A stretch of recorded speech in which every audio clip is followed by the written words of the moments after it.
And I did also just want to ask everyone, please at reag.ca with your updated email and phone number, because I want to make sure that everybody is getting everything that I'm sending out.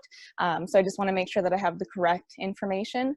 So that's all from me for now. Luna, yes. Can you just say your email again? The first part zapped out on my end. It's just Luna at reag.ca. So Luna at reag.ca.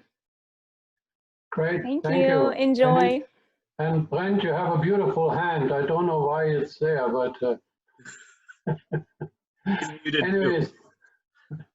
anyways, without further ado then, we'll switch gears and we'll stay with the real estate in virus times world. And I'll introduce to you, and it gives me great pleasure to introduce to you Tony Spagnolo, who has a number of offices in Vancouver. We've been working with Tony a long time, and he has been many times at the Real Estate Action Group meetings. So, Tony, we welcome you, and the floor is yours. Unless I haven't unmuted you. My God. There you go. Now we. Hey, Ozzie, how you doing? Hi, everyone. Thanks for having me on. I'm trying to figure out how to share my slide here. Just push the share screen button on the bottom. I did, but it's not showing up. It should show by whatever you have. There you go. There it was. Now you're gone again. Oh. Huh. Yeah. And where's my kid when I need him to help me with this stuff? I can run the slideshow for you. You just tell me. Yeah, okay. Why don't you do that? Yeah, You just say move slide to me, okay? Okay. Well, are you on the first slide right now? Okay, perfect. Okay, so we're just going to talk about COVID and conveyancing and how the world is looking from our end of the world. It's already been changed. I prepared this on Friday morning for the presentation this evening. I got some notes at the end of this. Has already been changed. But Ozzie, if you can move to the next slide, I'll get going. So the panic seems to be over. When everything kind of hit the fan in the middle of March, we received hundreds of emails about whether we were going to have the LTSA office closed. Will we be able to close deals in this environment? Or what happens if lawyers' office, notaries' offices are shut down? All that panic is now gone. Lawyers, realtors, the LTSA, we're all deemed to be an essential service, as is moving companies. So there's no threat now of the LTSA being shut down. That panic is over. We can carry on, and we know that we'll be up and running next week or the week after and closing deals. No doubt the government wants the PTT revenue because it's a lot of money coming in, not as much as they probably want. But so that's kind of gone. Ozzie, if you can move to the next slide, please. This is a major issue. So we got a couple major issues here. This is probably the biggest one. So the government has decreed that they don't want people being kicked out of their homes during this crisis. It'd be hard to find other accommodations. It's just a bad environment to go look for rental properties. So they've said that you cannot evict a tenant while this emergency order is in effect. Now, they pronounced the order on March 30th. So we have kind of two things. Any order after March 30th is not valid. You cannot give an order now. So if a buyer wants to purchase a home and they want to move in, they want the seller to give 2 months notice, they can't do that. That eviction order, that 2-month notice is simply not enforceable, period. For orders given prior to March 30th, it's a little different. Those orders are valid, but they're not being enforced. What that really means, I don't know, but if the tenant doesn't want to move out, they can't. And the problem is that we don't know about this tenant situation till the day they're supposed to go out. So Ozzie, if you can go to the next screen, I just want to show you what came out from the residential tenancy branch. RTV is the residential tenancy branch. And the very first line, just read the very first sentence with me. During the state of emergency, landlords cannot give new notices to end tenancy, and existing orders will not be enforced except in circumstances set out above. Those circumstances are public health, public safety, things like that. So no new notices, and the existing orders will not be enforced. So while the tenant may be required to move out, they don't have to, and nobody's going to enforce it. The buyer is not allowed to go in there and evict these people. You're going to get in jail for that. And the residential tenancy branch, RTB, will not give an order or possession, a writ of possession. So all these contracts that are out there right now with people that are supposed to be moving out the end of April, the end of May, whenever it may be, those buyers are kind of on pins and needles, hoping that the tenants are going to move out. And if they don't, we now have a problem where the tenants get to stay, but the buyers may have nowhere to go. And so we haven't had a file yet, but I was at a REMAX meeting, another Zoom meeting last week, and at least 8 of the realtors in that office had a buyer in this situation. So it's a lot of uncertainty out there for the buyers if they're planning to buy a house that's tenanted. Ozzie, to the next. This is great having Ozzie. You're like Vanna White. Next screen, please. So again, the contract's in place. The buyer may not have a home to move into, and they may not know until the possession day. So right now, the tenant's cooperating. The possession day is the end of April, April 30th. All along, they're saying they're going to move. They're going to move. The buyer's got movers lined up. They've got everything in place. On April 29th, that buyer changes their mind and said, we can't move. They don't have to. And that buyer is really at a loss. There's nothing they can do about it. There might be an argument about damages down the road, but that's just from the real practical effect. Where are they going to live the next few days? So the buyer needs a plan B, as I've kind of said there in my last note. We could do an escrow closing. We could do some other things to extend the completion date, but that doesn't help with the accommodations. So there are ways to extend the deal until possession can be granted, but that doesn't help the buyer, with 2 kids. Where are they going to sleep on the possession date? Next slide, please. So buying a tenanted home is obviously more risky now. A vacant home, new construction, if the seller is in the home, those are now less risky for buyers. If that gets priced in the market, I'll let Mark explain that, comment on that. He's the expert on market values, not me. But if a buyer is looking for a home, it's a lot less risky for them if they're buying a vacant home in new construction or if the seller is in the home. The last slide, Ozzie, I think one more, please. So for the most part, we still need to use wet ink for them to have clients come in, meet us, show us their ID, sign the documents, and then we register electronically. Now, in the past, prior to COVID, we did use what are called affidavits of execution in certain situations. If a client was out of town in a remote area where there wasn't a lawyer or notary to witness their signatures, they could sign this affidavit of execution. They emailed it back to us. Someone who knows the client would have to come in, a realtor, a broker, the family member, and say, yes, I spoke to the client, they signed the documents, this looks like their signature. The Land Title Office and the Law Society has kind of expanded that now for COVID. And this is just changed in the last day, like on Friday afternoon or Thursday afternoon, this came out. There's a conference call that we all have with the director of the Land Titles Office on Thursday to clarify a few little things. But it looks like we should soon be able to do remote signups using Zoom technology, using FaceTime, using Skype, using some kind of video technology where we can see the clients over the screen. They can show us their ID, put it up to their face. We can watch them sign.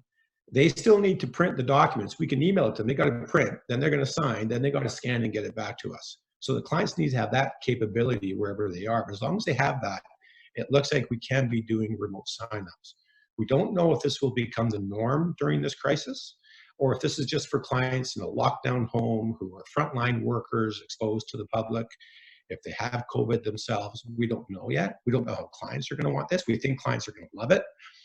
We don't know if this will carry on after this crisis is over, but it looks like as of Thursday, there'll be a lot more certainty around this. And we actually have 3 files closing the end of April where we will be doing this. And there may be many more once word gets out.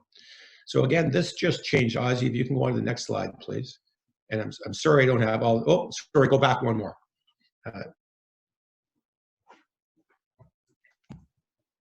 Yeah, so again, this just changed, and we'll see what this looks like in a couple of days. I just want to look on my screen here. Sorry for the interruption. And we've had a couple questions. I sent out an email today to some people. Force majeure, we don't think will work. So force majeure is a clause that's in a lot of contracts that says if there's an act of God, if there's an earthquake or fires in the Okanagan or something, the deal is extended until that act of God is passed. We used this sometimes in the past with 4 fires in the Okanagan. There is no force majeure clause in the standard form contract of purchase and sale. There might be in developer contracts, but there's not in the standard form contract.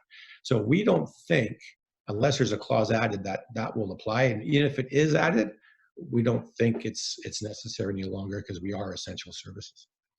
I'm not sure how I'm doing for time, but that's it. I have a couple of questions also. Are you through with what you had? Yeah. Just a quick thing. You have how many lawyers are with you? Well, we have 7 lawyers, about 35 staff, and 18. Well, prior to this crisis, we had 18 offices open. We're now down to about 14 because some of them we can't control the environment. We can't ensure that they're cleaned after every appointment and things like that. So we have over a dozen offices throughout the Lower Mainland. Yeah, well, that's interesting because I know that if I were to just with an office, although I have nothing against it and I don't want to, but if there's just one lawyer in sort of a difficult situation, I always found you having several offices was convenient in terms of signing, but also to have that depth of having a large law office. Kyle Green is asking, how do you meet the know your client and also law society requirements with remote signing? Well, that's part of that video technology. The client has to send us their ID that they're going to use before the appointment. Then they have to show the ID, I presume like a passport officer, show up beside their face during the video technology. We snap a picture. So we have their prior ID, we have that ID, and that's all we can do. And just hopefully, Katrina, that answers your question, but Ozzie, going back to your point, in this environment, you really should find a notary or law firm that has more than one person there, because we've had many phone calls where the notary, the lawyer, they're a one-person show. They can't get the deal done, whether they're in isolation or whatever. So if you're going to pick someone, and this isn't a plug for us, there's a lot of law firms that have a lot of depth, even notary offices. Just try and pick one that has more than one person working there, just in case the day of closing, they have an issue. What about the land registry? How busy are they? Are they slowing down? Well, I don't know their stats. They're swamped. Right now, they're swamped because everyone's closing deals that were written 30, 40, 50 days ago. There's a few high rises that are closing right now that were sold 3, 4 years ago. But we're a reflection, and the land title office is a reflection of the market. So if the market's slowing down now, they will slow down in 45 days. If refis might pick up, but in terms of say purchases and sales, they're strictly where we were 30 days ago. Yeah, I noticed some of you had just left with a pot in your hand to bang on to support the health workers. So if you are great idea. in particular on a balcony, you go for it. It's certainly, see there, Jeff is banging. Well, you're up in the mountains, Jeff. Okay, all right. Any other questions for Tony? Maybe I could ask Kelly, how is your the pre-sales working?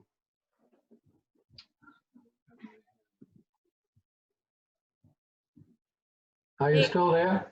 Yeah. So the first building is going fine.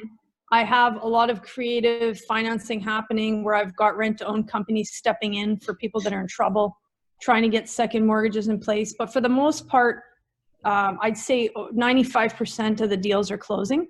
But the second building is going to be a different story because the second building was sold at higher pricing.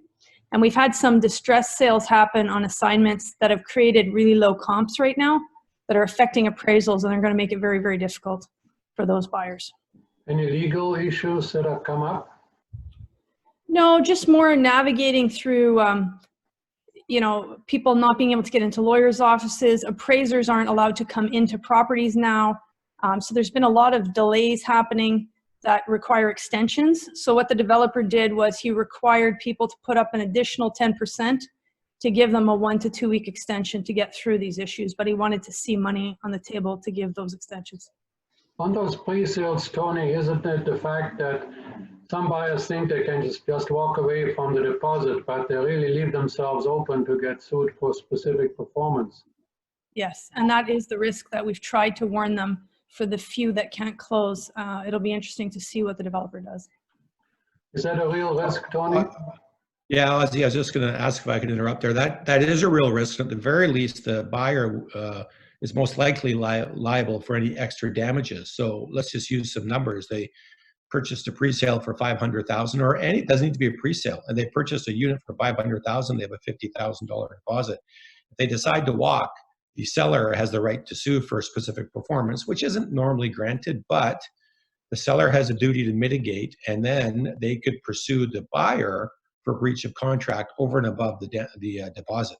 So if there's holding costs, extra property taxes, a lower purchase price, whatever they may be, all that adds up. It's not like the buyer just gets to walk from their 50 and say, okay, you're on your own. They could be on the hook for another 100, whatever the number is. It could be a lot more money. Yeah. Yeah, and Tony, there is a question from Rick from Victoria. He says that any move to go to digital signatures, it's crazy that contracts can be signed that way, but not wills and other legal documents. Well, there's not a move for digital signatures, but at least there's a move where we can watch the client sign over something like Zoom. Ozzie could be signing papers right now and I could watch him. We've had legislation for years saying that anything to be filed in the public registry needs to be wet ink, needs to be pen to paper. And I guess they were worried about security all those years ago. I think post-COVID, there's going to be a lot of changes discussed, a lot of different ways proposed to do business. That could certainly be one of them. But at least they're moving to remote witnessing of signatures, which is one step better and a lot better than what we have right now. Kelly mentioned the lawyer's office is not being able to close. They can't get in to see the lawyer. Well, now they can. We're acting for Boza on one of their high rises that's closing. There's a number of people from Asia who can't come here to purchase. Well, they can now use remote witnessing through their lawyers, their notaries, and they can sign the documents and we can close the deal. So it is a step in the right direction. And that's what happened. Like many of our clients were in other provinces. So Ontario, I think, was one of the first to allow that remote signing. And so that was one thing that happened that made it easier. Does the lawyer have to qualify to be a witness? Yeah. Well, actually, we're going to move to Alberta system. So I'm going to bring my secretary in. He or she will witness the signature, and then I take her affidavit. It's a little cumbersome. It's not the best way to do it, but it's better than deals collapsing. Yeah. Well, Rick also said he knows of people that can't close because they can't get financing now for the pre-sale. I presume, Rick, that might be because well, the market has changed, the values maybe not the way it was, and so on.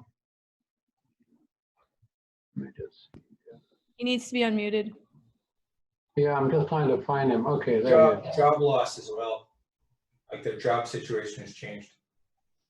Yeah, but I mean, that's normal, right? If a job changes, then you would have that problem. It's nothing to do really with the virus, no? I don't know who keeps changing you back. I'm not. They lost their jobs because of it's a layoff, right? As a result of the virus. So it is still affected by the well, I think, Tony, there'll be a lot of happy lawyers out there with all those lawsuits pending. Well, not us lawyers who like to close deals, maybe the litigation lawyers, but not us solicitors. We want to close them. We only get paid when the deal is closed. Yeah, well, BRENT is saying that it's only 1 month, and so values haven't really dropped yet, but if they do, it'll make it even more difficult to get a proper appraisal done, right? By proper, you mean one that it qualifies. Yeah, very true. Tony, can we ask, oh, sorry, was there another question? Of course. Can we ask you to stay? So let's give him an electronic hand, and he's going to stay with us, and then we'll run across something else, and we'll have the privilege to do that. I think we are not as, the last one there was 300 people there, and it was a zoo, an unpolite zoo. You look very refined when I look at you, so maybe I should unmute you all later, and then we can just try and just get everybody to talk, because by the time I find you, see now, Rick, you're unmuted again. You're muted again. I'm not touching you, so somebody is touching it. Are you doing it yourself? Ozzie, why don't you, hey, Ozzie, why don't you unmute everybody and people just have to type their question? Well, they can type the question now. So now you have them all. I muted myself after I said something because I thought that was better. Oh, I see. That was good. See, that's why you muted them all. Okay. We have muted them all again, Rick, but somebody of your quality and politeness. Good. Thank you, Alison. Good job for eating. Good job. Okay. Молодец, молодец. I don't think you've muted us all, Ozzie. I can hear Galia. How's that? Okay.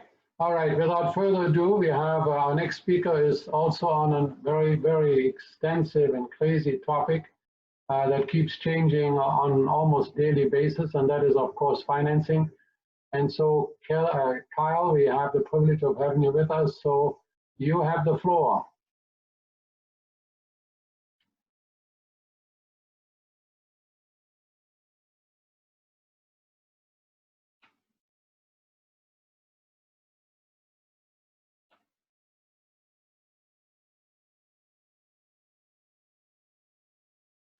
Now, he says I muted him again. Of course I did. Okay. It's because every time I try to find you, Carl, you're putting up the slideshow. Just hold still for 1 second. Manage participants. Oh.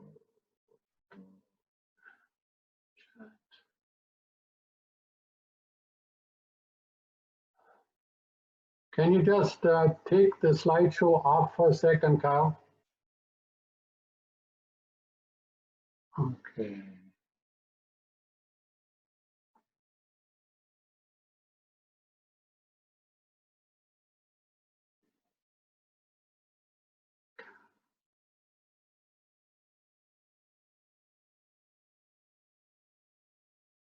All right. All right, here we go. My God. Okay. All right, just like Mark says, let's go. All right, I'm going to talk about the coronavirus and how it impacts you. So I'll be talking a little bit about financial markets because everybody wants to know what's happening there, real estate, mortgage interest rates, etc. So let's get going here. So here's the overview of financial markets, impact on financing, impact on real estate. I want to talk a little bit about the banking aid that's available, so mortgage and loan payment deferrals, government aid that's available, and as well as personal and business finance action steps, and just to give people an idea of what they should be looking at doing. First of all, I just want to talk really quickly about non-real estate markets, so stock markets, etc. Extremely volatile. We've seen a large decrease to the S&P and many other stock markets. Of course, they're up and down every single day. So if you take a look at it one day, you might see it up. One might see it down in the next day. Here's an interesting slide that I pulled up here. So you can actually see 2 days on here, March 12th and March 16th. We actually have 2 of the top 10 biggest single-day drops in the Dow Jones history. So that's pretty interesting to see. A couple of questions that I've been getting asked, and it's interesting to have this question asked of a real estate investor, but should I be buying stocks right now? It's a very interesting time to be looking at stocks. You'd expect that interest rates or that the markets should be rebounding, and you should see stock prices start to go up a little bit. I'm still not so sure if buying stocks right now is the right time or not, but something that a lot of people are starting to look at. Might be a nice quick in and out type of investment. How quick will the recovery be? With stocks, it's really, really tough. But I think in general, stocks and real estate, I think that a lot of people are expecting 3 or 6 months, but there might be a second wave. So something to watch out for. And are we through the worst of it yet? Absolutely not. This is just the beginning of things. I do think that stock markets, real estate markets, etc., they're all poised to be doing a little bit worse moving forward. A quick little slide that I'd like to pull up here is if you are looking at investing in stocks, just be wary of this. If you look at previous crashes, there had always been what's called a false rally, where stock markets actually went down, and then they had a little bit of a rally where they continued to rise just for a period of time, very short period of time, and then they continued to crash downwards. So again, just wanted to cover stocks really, really quickly to give people kind of an idea of my take on it and what a lot of people are thinking about it. Let's talk about interest rates and mortgage rates now. So I put this chart up a couple of days ago. Bonds had gone up and go down pretty much every day. The swings are big too. It's not common that you see 7 to 10% swings in the bond yields every single day. Why am I showing you bond rates? That's because I'm going to talk about how fixed rates are determined. First of all, you look at bond yields, and in general, I can tell with a very high degree of certainty where interest rates are heading just by looking at bonds. And so bond yields did drop from 1.3% down to about 0.7 or even 0.6% over the last month. So that alone should indicate that interest rates are going down, and they did. In early to mid-March, interest rates had dropped. A lot of banks were offering 2.54, 2.64 for 5-year fixed, and we're offering 2.34, 2.29 for 5-year fixed if it was an insured mortgage. The spread over bonds, however, then started to skyrocket. So very quickly after the interest rates dropped, all of a sudden, within about a week, they had skyrocketed and went back up very, very quickly. Now most mortgage rates are over 3% for 5-year fixed. We do have some insured mortgages that are less than 3%. And the reason for that is that the spread increased significantly on the interest rate. So now the problem is that the banks are starting to take a larger premium or surcharge over top of the bond yields. And one of the reasons for that is that it's just a little bit harder to bundle up and sell mortgages now. It's harder to find a buyer who wants to buy these bonds without charging some kind of premium, because, hey, if you think about it, these banks, for all they know, could be lending people money that might be losing their job within a month and having to skip and defer their immediate payments right off the bat. So it's a very interesting time for banks to be lending.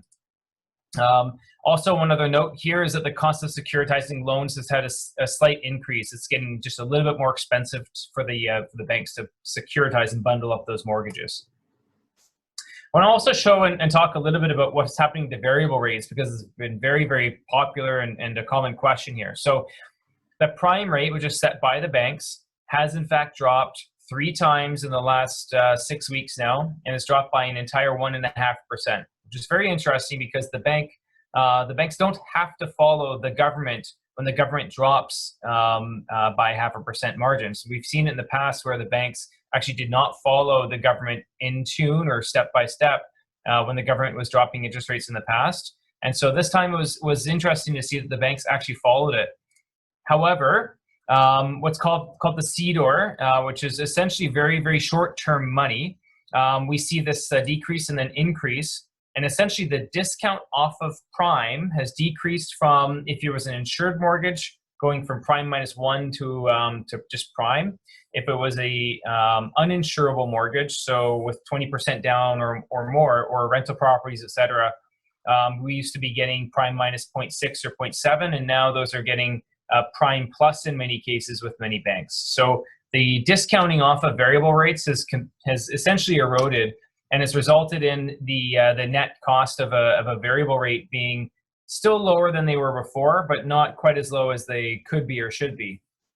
On top of this, the same thing with fixed rates. The securitization cost is also a little bit more expensive with regards to bundling up variable rate mortgages. One thing I want to note here is that essentially, if you look at what changes the discounting off of prime for variable mortgages, high volatility usually means that the prime rate discounting starts to shrink. The last time we saw prime plus mortgages was back in the US subprime crisis in late 2008 and early 2009. Back then we went to prime plus 0.8 for a period of time. So I do expect that, yes, this will be a bit of a short-term blip. Variable rates have gone up. I'm hearing talk that the banks are still suggesting that there might be still a little bit of upward pressure on the variable rate discounting, aka if it's prime plus 0.1 right now, it might go to prime plus 0.2 or 0.3 in the next little while. So just keep your eyes and ears peeled for more information on that. This here, as I was talking about volatility, you can see that there's been extreme volatility activity in the last month, and that's one of the reasons that the variable rate discounting just essentially evaporated. Here's a map that I pulled up too, and that's map's about 2.5 weeks old, but it's showing the countries that have had policy rate cuts, which is all the pink. A number of countries had not changed their policy rate, which I'm willing to bet that at least 50% of those countries have actually probably had a rate cut so far since this was published. So it's a worldwide phenomenon now that everybody is in it, and interest rates are starting to drop. Let's talk about availability of funds, because interest rates is one part of getting a mortgage, but more importantly now, and for a while, there weren't a lot of changes with regards to financing and to lending, and now we're starting to find things are tightening up. So just last week, I did a presentation, and there wasn't a lot of changes, and now I'm having to tweak these presentations because I'm starting to hear that lenders are starting to change things. So let's talk about A-lending, so banks, etc. Number one is very important. Most major banks do have a policy where if you had applied, you have a contract in place before March 25th and you had applied before March 25th, and some lenders say that you have to be approved before then. Some lenders say that you just have to have applied before then. If that person loses their job after they've already been approved, the bank will still fund the mortgage. Okay, so if you have lost your job, but you already have a bank approval, the bank is still going to likely honor that. And I think that most lenders have told us that that is the case. One thing that I've been noticing is banks are starting to tighten up on rental properties.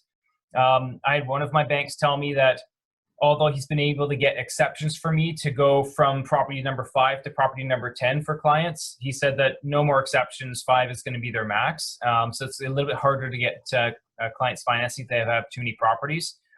Another thing that I've noticed too is one lender in particular flat out declined a rental property in Alberta. They just said, no, we're not going to finance that property because it's in Alberta and it's a rental. Another bank said, if the client has a rental property or a few rental properties in Alberta, they'll do max 3. Another thing that's very interesting here, self-employed. If you are self-employed, one of the lenders now has to review every single application with head office, and we need a large full explanation as to what this self-employed individual is doing and has already done to cope with the COVID crisis. So every single time I have to do a big write-up about whether the applicant has laid off any staff, how many staff they have, if they've cut the expenses, if they have any large long-term contracts, if they've lost any of those contracts, et cetera. We have to do a really big write-up on this in order to be able to sell this. So if you're self-employed and you're trying to qualify for a mortgage, expect that you're going to have to answer the question of what have you done to prepare for the COVID crisis. Another thing that I'm hearing may start to change in the next couple of weeks is equity takeout. So if people are trying to refinance to take out cash, lenders might start to restrict the amount that you can take out and or just make it harder to qualify. On the B lending side, not a lot has changed actually. What I've noticed is that loan to values, so the percentage of the value of the property people are willing to lend on, is starting to drop a little bit. Essentially, they're lowering it by about 5%. So if they used to do 75% financing, now they do 70. They used to do 80%, now they're doing 75. And some of the B lenders are offering slightly higher interest rates, likely to accommodate for the slightly higher risk of people going into default. Private lending has had some changes as well. So a lot of private lenders that used to do 75 or 80% financing, they're now doing 65 or 70. So about a 5 to 10% cut across the board on loan to values with most private lenders, not all. I still have one private lender that can go up to 85% financing, which is quite shocking. It's very case by case, and I've had 2 applications in with them, and both have been declined, but apparently they still do them. So it really depends on the private lender. I heard actually through Ozzie Jurock and a few other sources that the MIC, so mortgage investment corporations, are starting to freeze redemptions. So what that means is if you've invested your money into a MIC, that MIC is now freezing the ability for you to pull out your money. They're essentially trying to prevent a run on the bank, so to speak. So they don't want too many people redeeming at the same time and then them not being able to renew the existing mortgages that are in effect. So just a heads up that if you do have money in a MIC and you really do want it out, you might want to start looking at activating that and trying to do that now as opposed to waiting for a month or 2. Another thing about private lending too is that the exit strategy is very, very important. if you don't have a very clear exit strategy other than selling the property, then it's very difficult to get private money right now. You have to show that either your cash flow can support you holding on to it for an extended period of time. If you rent it out, that the rent will cover at least a significant amount of the rental income. They like to see that you have some kind of income yourself. In the past, if you said that, yes, my intention is to buy this property, do some renovations, and then sell it, and here's the before and after valuation, the lenders would usually say, okay, that makes sense. In today's world, though, selling a property is not as realistic as it normally is. There's a lot less demand in the market, and that trend will probably continue. So just a heads up that if you're looking for private money, just saying you're going to sell the property is not good enough. I do want to talk about commercial lending as well. Commercial lending is probably about 30% of our business here at the office, and it's really, really tough. Like, I have an underwriter in my office named Amy who does just all of our commercial stuff, and she's having a heck of a time reaching any of the commercial guys. I had a $32 million loan application that I got a few weeks ago. Packaged it up, sent it off to one of my contacts that I thought would be a good fit. She got back to me and said, hey, Kyle, thanks for the $32 million loan.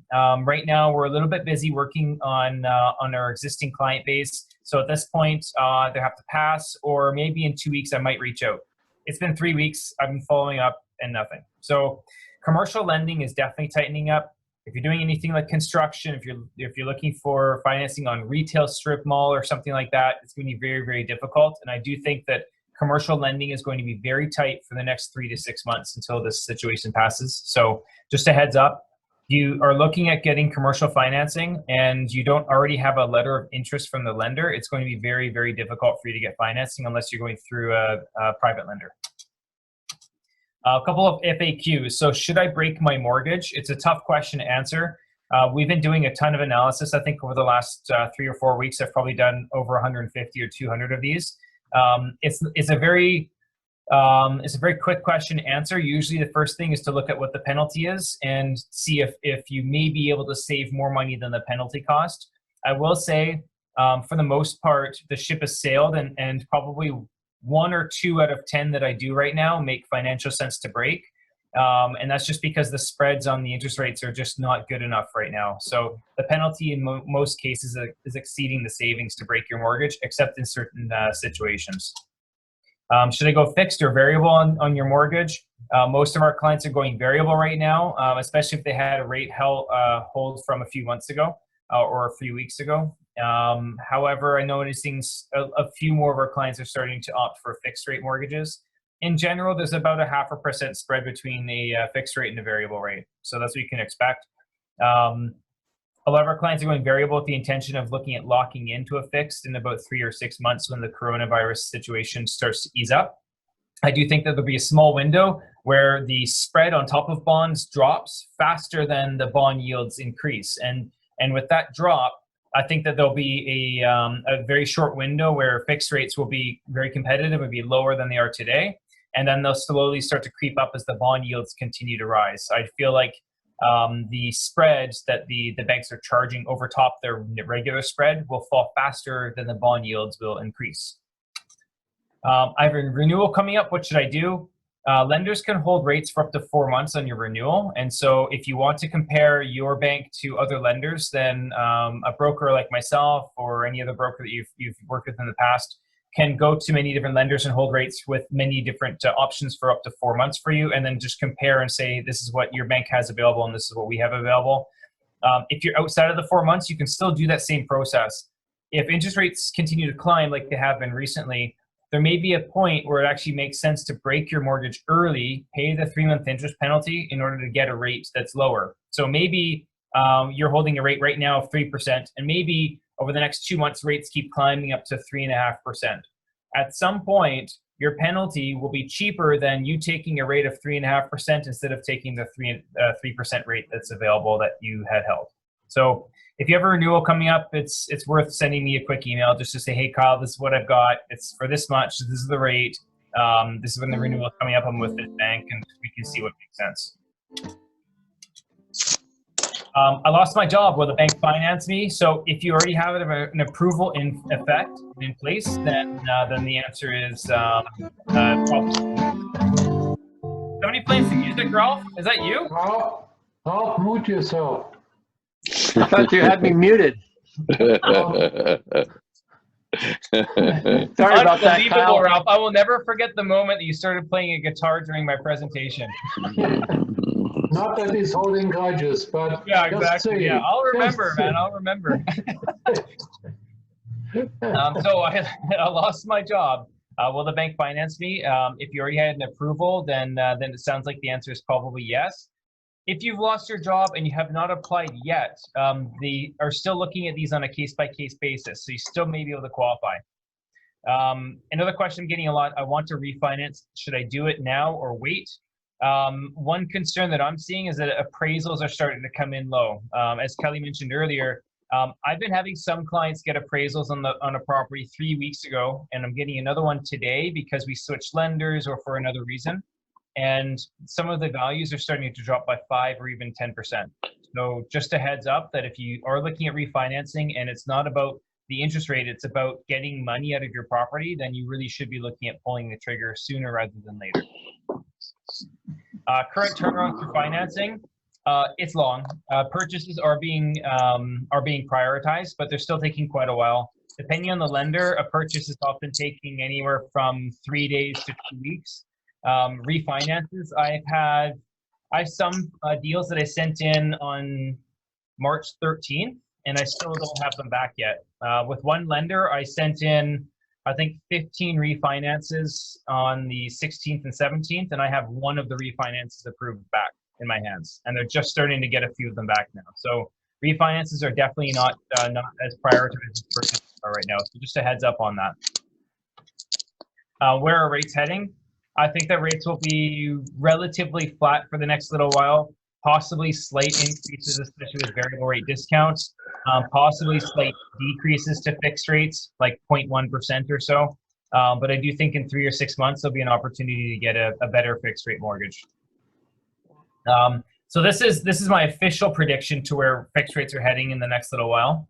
As you can see, I've drawn a graph for everybody to visually understand. It's always tough when there's no actual feedback, no laughs. You're like, tough crowd, but maybe you guys are laughing. Maybe you guys have a glass of wine in your hands and you're okay. it's hilarious. Yeah, exactly. So something I just want to mention again, everybody in the industry is very busy and very overloaded. Our lenders are getting inundated with requests and whatnot, appraisers, everybody. So I heard the other day that banks are getting about 30,000 calls per day about payment deferrals. 30,000 calls per day. So I know it's important to everybody, but just note that things are being delayed and things are pretty slow. I want to talk about the impact on real estate. So one issue is sellers are not willing to and wanting to have people enter their home, which Mark already talked about. Open houses are canceled. People are worried about getting laid off and putting their purchases on hold. So I am expecting a bit of a slowdown with real estate. Initially, in the beginning of the year, a lot of economists were predicting a projection of about 3 to 6% gain in the real estate market. Now, it's hard to say. My take on it is that we could be looking at a 10 to 15% short-term drop before things rebound a few months later. And I'm sure a number of other people have differing opinions on that, but that's just my personal opinion on it. Appraisals. So appraisals have changed a little bit. So what inspectors are doing now is they're asking the owner to open up all of their blinds and window curtains, etc. The appraiser goes to the exterior of the property, leans in, takes some photos of the interior from the exterior, and then asks the owner or tenant to email them photos of the other parts of the house that they can't see. So talked to my good appraiser buddy, and he said, you get a pretty good idea by looking in the outside and then taking a peek inside and taking photos, and then you do get photos from the tenant or the owner, and that gives them a pretty good idea. Another issue I'm seeing is valuation concerns, and yes, the problem is that if there are fewer sales, that the sales that are happening may be fire sales, and that's affecting the appraisals. So an appraiser has to take 3 to 6 recent comparable sales that have sold in the last 3 months. And if the only sales that are happening are fire sales, those become comparable sales, and it's lowering the appraised value. So we're starting to see a bit of a slide in appraised values, and that trend will probably continue. So again, that's why I'm saying if you want to refinance, you should probably be doing it now. Viewing homes. So viewings are harder. It's easier to show vacant homes. So if you're trying to sell a property, a vacant home may be wise. To what Tony was speaking about too, I think there may be a concern about buying a property as tenanted if you're planning on moving into it. If you can't get rid of the tenant, then that's a bit of a concern. So I think moving forward, selling a vacant home may have an extra little bit of oomph to it. 3D tours will help, and one of the things that I think investors may get more comfortable with is writing offers subject to satisfactory viewing instead of viewing it and then writing an offer. I think that we might see that get reversed a little bit. Lawyers, Tony already talked about this, but they're considered an essential service. And as of when I did this just a couple of days ago, purchases and any refinances must meet a lawyer in person. And so that was a bit of a challenge, but it sounds like now they're working around that, which is great to hear. And lawyers are still serving customers, but they're getting very busy. So I know Tony often emails me and says, hey, Kyle, if you have any other clients that that are looking at closing in the next little while, you better get them in to call us ASAP because we're filling up.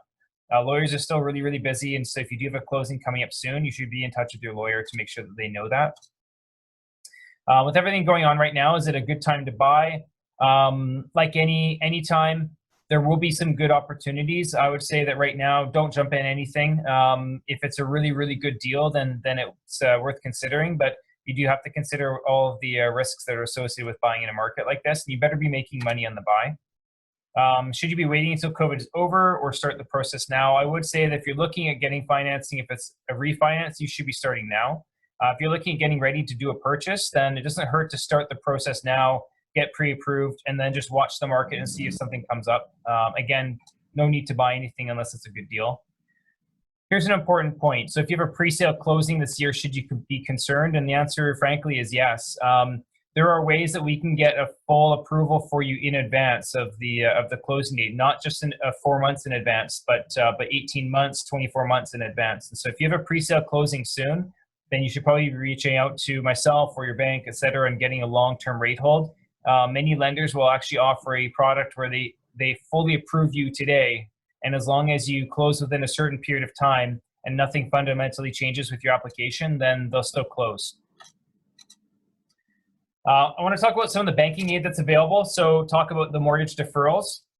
The major banks and many of the non-bank lenders have come out and they're willing to defer for up to 6 months. The payments are added to the balance. So both the principal and interest is added to your balance. It's important to understand that the payment doesn't go away. The entire principal plus interest gets added. And so you will owe more in interest costs over the term of your mortgage if you activate this. And so it's important to know that it will cost you more. There is no impact on your credit. One other item that I want to mention is that with 30,000 calls coming into the banks every day, a skip a payment option is still available, and most banks have a skip a payment option as an automatic. You don't have to qualify for it. You don't have to apply for it or anything like that. You can skip a payment simply by going into the online banking and clicking a button. So in the meantime, while you're waiting for things, I would recommend you skip, if you need to anyways, skip the April payment or skip the May payment that's coming up, and then work on maybe getting on the phone with the bank in the next little while to look at doing a payment deferral if you need it. On the financing side, obviously there's refinancing. Second mortgages will be very, very popular. I'm already starting to see over the last week, we're having a lot of people inquire about small second mortgages. So if you or somebody else that you know of has lost their job and just needs a small amount to get to hold them over, we're going to be doing a lot of $30,000, $50,000 second mortgages in the next little while. Personal loans, a lot of the banks are offering some kind of incentive to roll your personal debt into a line of credit or lowering your interest rates. So some of the banks that said they're going to lower their credit card to only 10.99%. Awesome. But it's better than nothing. It's better than paying 19.99%. So make sure you take advantage of that. Another important point I want to mention too is business loans. The BDC, so Business Development Canada, you can go online, you can apply purely online for up to $100,000 unsecured. You can only do this if you have a business. You put in some details about what you're applying for, etc. The last one that I saw is financed at 3.3%, interest only for 6 months with a 5-year term. Payment plans are great. And best of all, it doesn't report on your personal credit bureau. So we've actually had some clients get BDC loans to then pay off some of their personal debts that were getting in the way of them being able to qualify for a mortgage. And it's a good way to work around that concern. Banking aid. My payment is due tomorrow. Will I be able to defer it? No, the banks do need about 2 to 5 business days to be able to do a deferral. So just keep that in mind. I've been on hold for 6.5 hours and I need to defer. What do I do? Most banks do have an option there where you can actually email them, and pretty much every bank has a COVID website. So if you click on there, that will have other instructions. A lot of times it's easier just to email your bank and give them the information about trying to do a deferral. This is an interesting question because it's come up quite a bit. Can I defer payments on rental properties too? Most lenders are allowing you to defer payments on rental properties. I had heard in the very beginning that some lenders were not allowing you to defer it on rentals. That seems to be changing, and I think that they are now allowing it for rental properties. Some banks only allow it for a certain number of properties. So I think Scotia has 3 or 4 total properties that you can defer payments on. Government aid, I do want to talk a little bit about the government aid. I'm not going to go into too much detail because it does change all the time. So first of all, they're increasing the child tax benefit. They're giving everybody more time to get their taxes done. If you lost your job, you can apply for EI. If you don't qualify for EI, or if EI is being too slow, you can also go into the Canada Emergency Response Benefit, which essentially is a completely new thing that's very, very similar to EI. They're also stopping student loan repayments too. So if you have a student loan that you're making payments on, you can actually defer that. If you're self-employed, they're offering up to a 75% wage subsidy for your employees if you can prove that you had a 30% drop in revenues. As of right now, they're saying that if the drop in revenues is year over year, so March to March, they'd like to see that March 2020 is 30% less than March 2019. I think this applies primarily to retail, as retail often look at year over year numbers. If you have a startup or there's other situations where you don't quite fit that box, then the government is talking about still being able to work with you on that. Work sharing programs is essentially a program where if you have 2 staff members that are essentially now doing the work that only one person is required to do, there are options where each person works less, and there's work sharing programs. So now they do other work for other people, and you're able to lower your exposure. One interesting one here that they're still waiting for more news on, and all the banks seem to say that this is coming, but they don't have any news yet. I'm told that sometime this week we'll know more details about timelines, is the business credit. So up to $40,000 loan, interest-free, and $10,000 is forgiven if you pay back the money by December of 2022. So if you pay it back in 2.5 years, essentially, then you only have to pay back 30 grand instead of 40 grand. Also the BDC loan, I know that BDC is a Crown corporation, and so they're really pushing, and that's a way of them getting more money into the marketplace. If you're self-employed, you should look into that. Interestingly, one of the sites says, oh, by the way, there's more information and benefits for tenants and landlords, and I read through it, and there's almost nothing for landlords, so it's pretty much only for tenants. There's a temporary rent supplement. The one benefit, I suppose, is that this money does go directly to the landlord, so that's nice. One thing that they're doing, which is a big concern, is halting evictions. So you do need to be aware of that, and understand, as Tony mentioned earlier, that it's very, very difficult to get rid of tenants today. Also, they're freezing rent increases, so just a heads up that you won't be able to do that for the next little while. So government aid, I just got laid off. What are my options? There's the Canada Emergency Response Stimulus. That's one way of doing it, but also EI still exists too. I'm an employer. I'm not sure if I can retain my staff. What do I do? There are a lot of ways of providing more funding for your business. BDC loan is one great way of doing it. When the $40,000 forgivable portion of the loan comes up, that's another great thing to look at too. And of course, if you are in a business where you've seen a large decrease in revenues, then you should definitely apply for that wage subsidy. I'm an employer and worried about cash flows. What do I do? Every business is going to need to cut your costs and cut expenses in many different areas. It's going to be a lot of tough conversations for sure, but it's really important for you to have these conversations and do what you need to do. I've been looking at every little bit and piece I can. Like in my own office, I was looking at how many Adobe licenses I have, and I have 7 Adobe licenses, and I don't think we need all of them, and each one is $25 a month. So it's just little things like that, but you start to add up all these little bits and pieces, and next thing you know, it's a couple $100s a month, which over a few months is a few $1,000s. So it's important for every business to trim the fat any spot that they can. If you're bored and want to go outside, what else can you do? Well, you can always pick up an awesome book like Rockstar Real Estate Investing, of course. And, you know, who could forget Rick Hugendorf's What is Stopping You book too. I'm not just going to give myself a shout out. I'm going to give Rick a shout out too. So pick up a good book and keep yourself occupied. And where are my books? Ozzie, everybody knows about your books already. Couple of things that I want to talk about: cutting non-essential expenses. So I talked a little bit about this already. One of the good things to do from a personal and business perspective is go through the last 3 months of your statements, your business account, your personal account, your credit card statements, etc. Go through there and make sure there's nothing showing up that you shouldn't be paying for. Cut on non-essential items and be fast and be ruthless. Finding opportunities. One of the things I like to say is be greedy when others are fearful. Now will be a good opportunity to be looking in the market. And oh, there you go, Ralph. Ralph's got it. There you go. So look for the opportunities that are out there. There will be opportunities. And it's also time to reflect and plan, people. If now is not the time to buy, then you should be working on your game plan. You should be working on your skills and building the foundation for getting ready to go out and do things.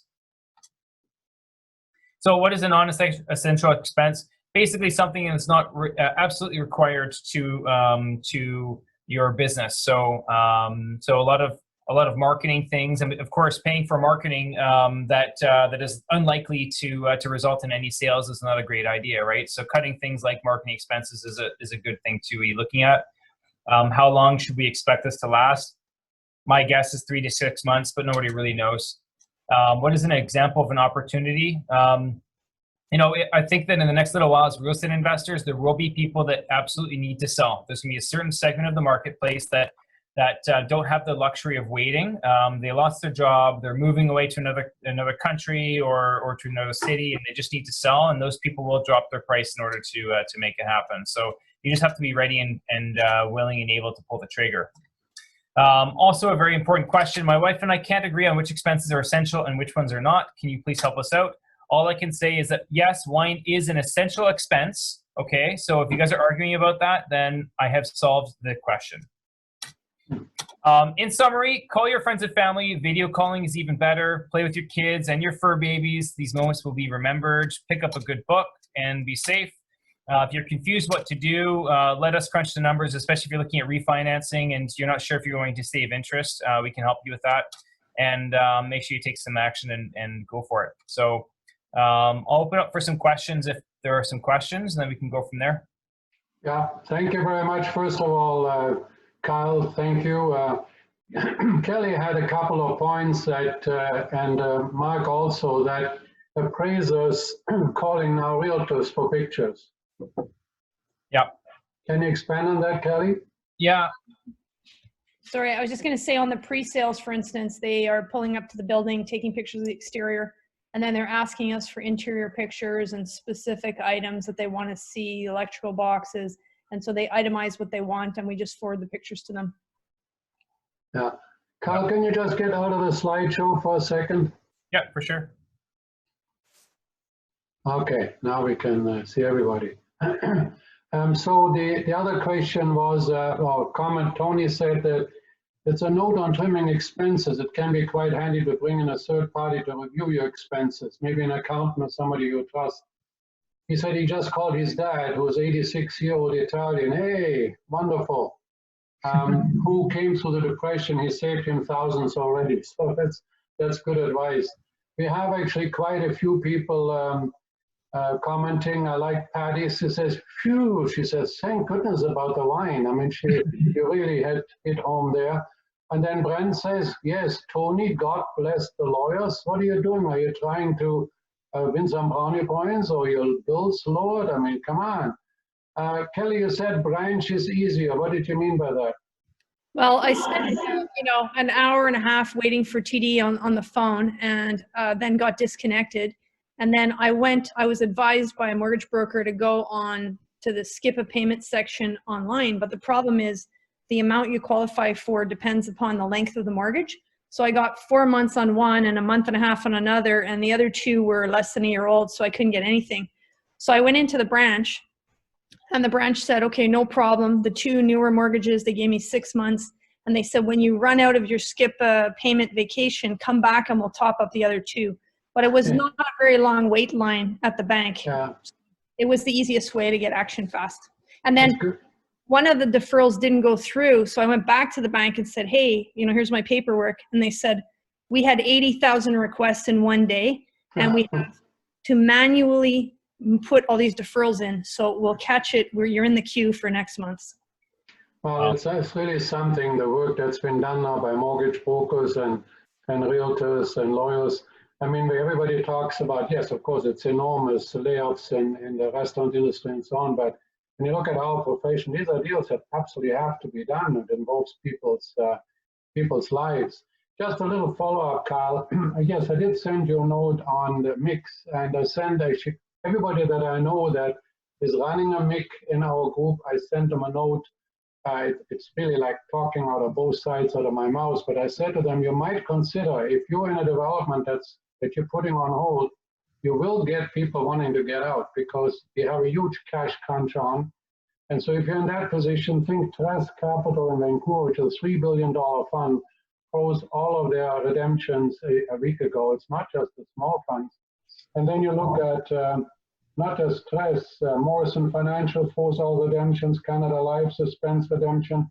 In England, 17 corporations now, all in real estate, property funds, almost $37 billion owes their redemption. So if you have your money put into a fund, it might be a good time to, I mean, if you know the owners and you're happy with the development, but we've seen it in 2008 as well, that a lot of developments simply stopped all redemptions and you couldn't get your money back for years, right? So that was the point I made to you, Kyle. In terms of a very quick question, are the credit unions any different than the banks? Because I have an inquiry from one of the reggies that the credit union in Abbotsford would not give them the 6 months deferral on the mortgage. Yeah, it's case by case, I think. Go ahead, Kelly. No, I was going to say Van City was no problem on both the multifamily commercial mortgages as well as the residential. Okay, good. That's the only one I tried. Maybe a small local branch that simply, no, they said they weren't going to do it.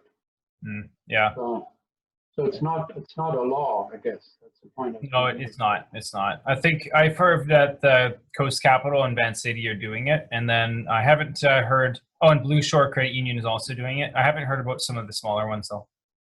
Yeah. Yeah, and then as Mark says, bravo, Kyle. I think I salute that. It was a very comprehensive area. Now, what about the insurance issue, the insurance issue right now with closings? Yeah, so getting insurance on the building, etc. Yeah. I mean, I've had a couple of buyers back out because they weren't sure about what was going to happen with the insurance. There are still some buildings that have had some difficulties getting their insurance renewed. The key to remember here is, regardless of what happens with the insurance, a bank will not finance a building that's not insured. Period. End of story. So if you don't get insurance on it, then you're not getting financing. So it's very important that gets solved. If you're not sure if a building is going to be able to deal with their insurance, then that's definitely a red flag and a concern. Yeah, we talked about it at the last meeting at length. You know that it is a real concern. Some strata corporations, you know, just haven't got any insurance. You try and sell that on both on the owner side and the buyer side. Yeah. Okay, well, look, that was a very interesting presentation. I think we're going to take a short break, and then, you know, you're very welcome. As you can see, you might have seen me drinking. This is soda water so far, okay? It's soda water. Now, I'm personally going to use the time where I'm going to have a little relaxation time while I'm waiting, coming back with the obviously, we have to have a laugh. Now, there you go. Look at that green hat, Carl. Now, Brent, you're the only one that needs a hat and you don't have one. I mean, there you what's that, a ski helmet? All right. So, oh, that's a nice hat to have. Hi there, sweetie. I'm so glad you're well. This is Jeff's wife who had a serious accident in Arizona, and now look at her. It looks just better than you. Right. It's good to see you, all of you, or most of you. Okay, let's have a break, and then we'll see you again at 8 o'clock, 8 minutes. I'll unmute you all if you want to keep talking. Oh, maybe not. What's that? Hair. Unmute you all. My hair, Kyle.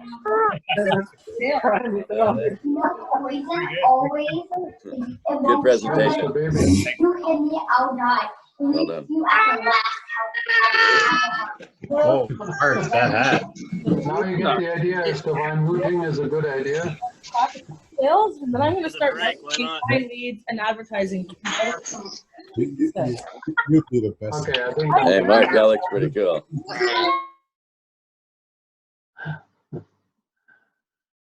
Okay.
What I got? Oh, it's all done. Oh, how cool for it. You want to be with us all! Yay! What people may not know is that Ralph actually has a second job. Oh, I think you guys are all muted. I think we're all trying to figure out how this is going to work. It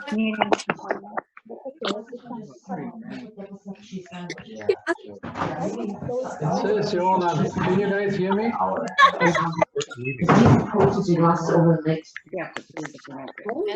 We can hear you. We just have to ask. I think you messaged to everyone. I wanted to unmute all, but it's not working. Kitchen lights I on. saw you. It is unmuted. Hey, everyone, stay healthy. I should wear this to the beach from now on.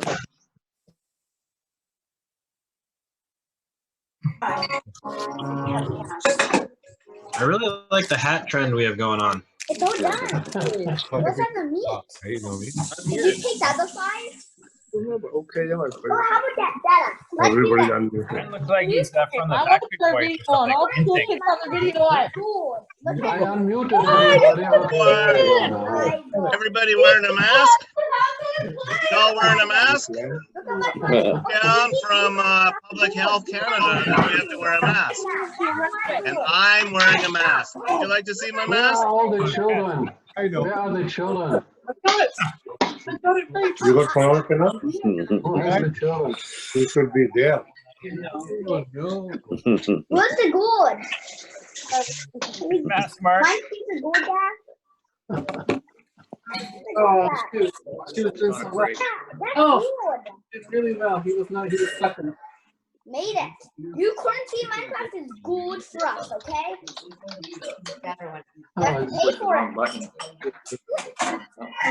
Crazy, it's supposed to, it's not working, I'm supposed to unmute. They're all supposed to be unmuted, and now everyone is. You're unmuted. How about the setup? No.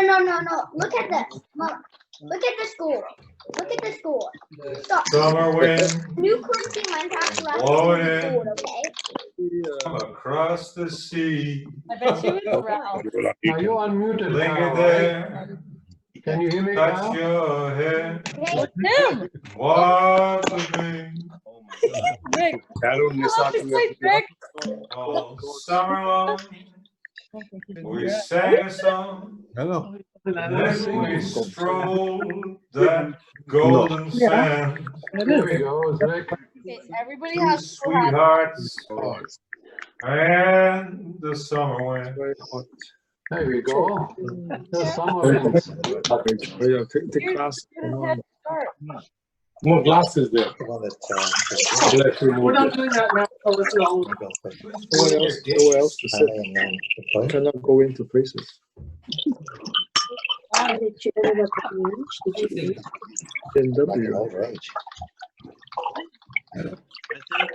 Victoria should be more serious about everything here. See that? Hey, Rick. Was, you know, Mickey, you know, I never liked you.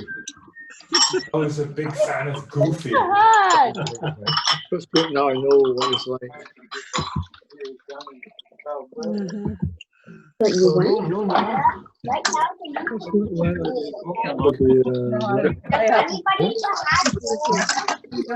Yeah, look in my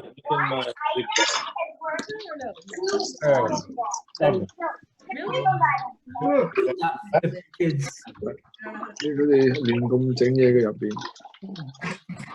啲 plastic bag 好咯 ，not so spicy is it?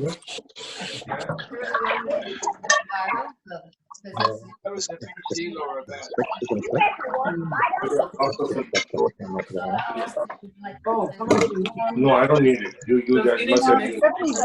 The first part of Jonathan too. I'm not sure. Right now. We'll make like I think Alberta's done the same thing.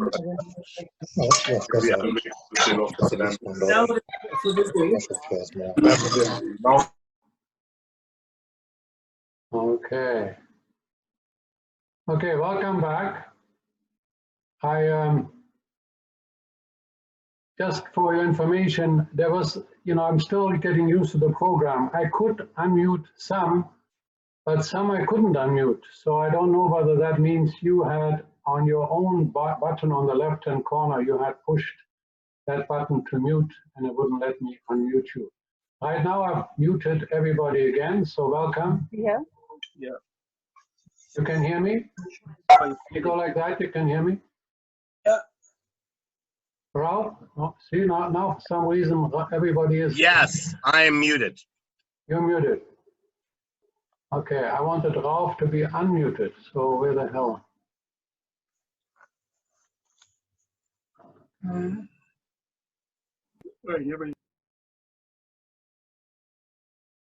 Now, Ralph, Now I'm can you hear me?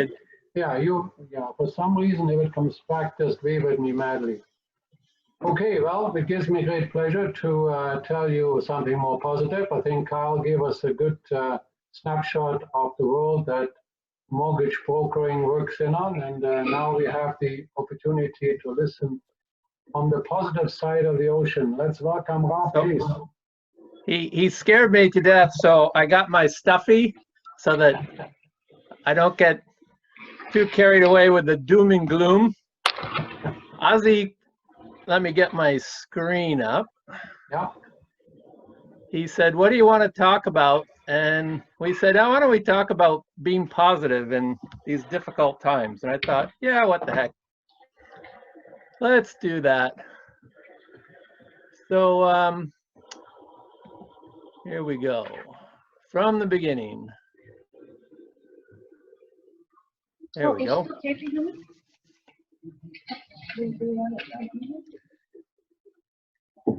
So staying positive in tough times.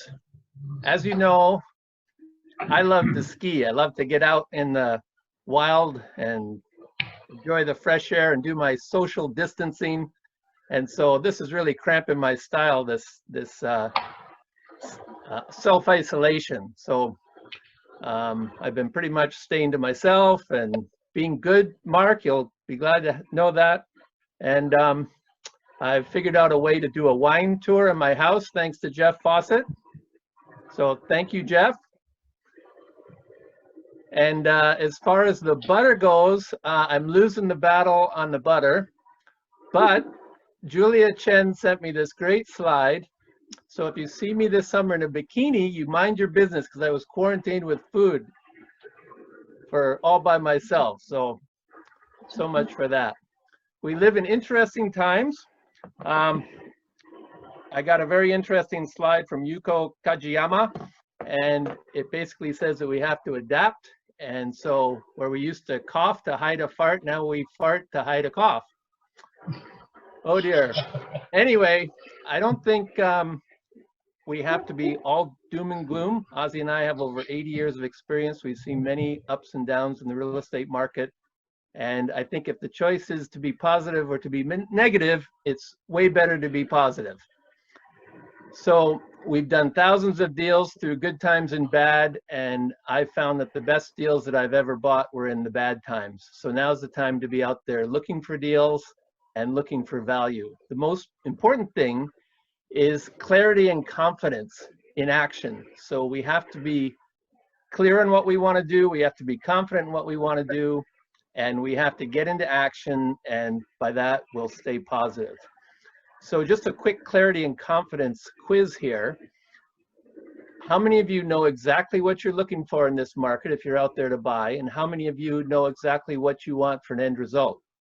Now, maybe some of you are just scared and don't want to buy to begin with, but usually when I sit in front of an audience and say, how many of you want to buy? And then how many of you know exactly what you're looking for? And how many know exactly what they want for an end result? The numbers drop off dramatically. Everybody wants to buy, but nobody knows what they're looking for. Nobody knows what they want the result to be. So this is what we have to get clarity on. And what is clarity? It's 100% belief. You know exactly what you're looking for, and you know exactly what you want for an end result. So this may be you're looking for a cash flow property, you're looking for something to fix up, you're a shark, you're looking for something where someone's in distress, you want to pick up a deal. But 100%, we want to know what we want as an end result. So do we want to flip it in 2 years? Do we want to flip it in 5 years? Or do we want unlimited cash flow? If we know what the end result is, we start refining what we're looking for. And this clarity can only be achieved by planning. I drill this into you every month about business plans, but we have to know what, when, where, how, and most importantly, why we want to buy real estate. And you have to be clear on that. I can't, in the time I have tonight, go into the details of that stuff. If you've been to a Springboard presentation, you've heard me talk about it, and by all means come to another one. but you have to have clear vision of where you want to be. So for me, it's a combination of cash flow and forced appreciation. For everyone else, everybody in the group has different goals. Clarity can only be achieved by planning, and you have to write it down and be held accountable. So the little Harvest Gold sheet there is our action plan meeting goal. If you've attended action plan meetings, the one on the left is the personal business plan. Both of those things we have at REAG that's available to you. So what is confidence? It's 100% belief you will not fail, belief that you are risk averse. We have to be risk averse, particularly in a market like this, and a belief that failure won't be a catastrophe. So I am just blown away by the people in the market today that don't have a month's rent if they lose their job, or they don't have a mortgage payment. Like 80,000 people going to the bank because they can't make their mortgage payment. It blows me away. Like, we have to be building into our business plan catastrophe. I mean, this is the classic black swan. Who knew it was coming? But you have to prepare for it. You have to prepare that you could lose your job. You have to prepare that your tenant won't pay you the rent. And that's the only way to be risk averse. And if you're not risk averse, you won't be confident, and you won't be out there swinging the bat and making deals happen. So think about that. Think about how you're protecting yourself. Now, this part of confidence also is getting into action. The more we do, the more confident we get. So this is just my list of what we should be good at, all the skill sets that we should have. We have to be able to target where and when to buy. We have to find motivated sellers.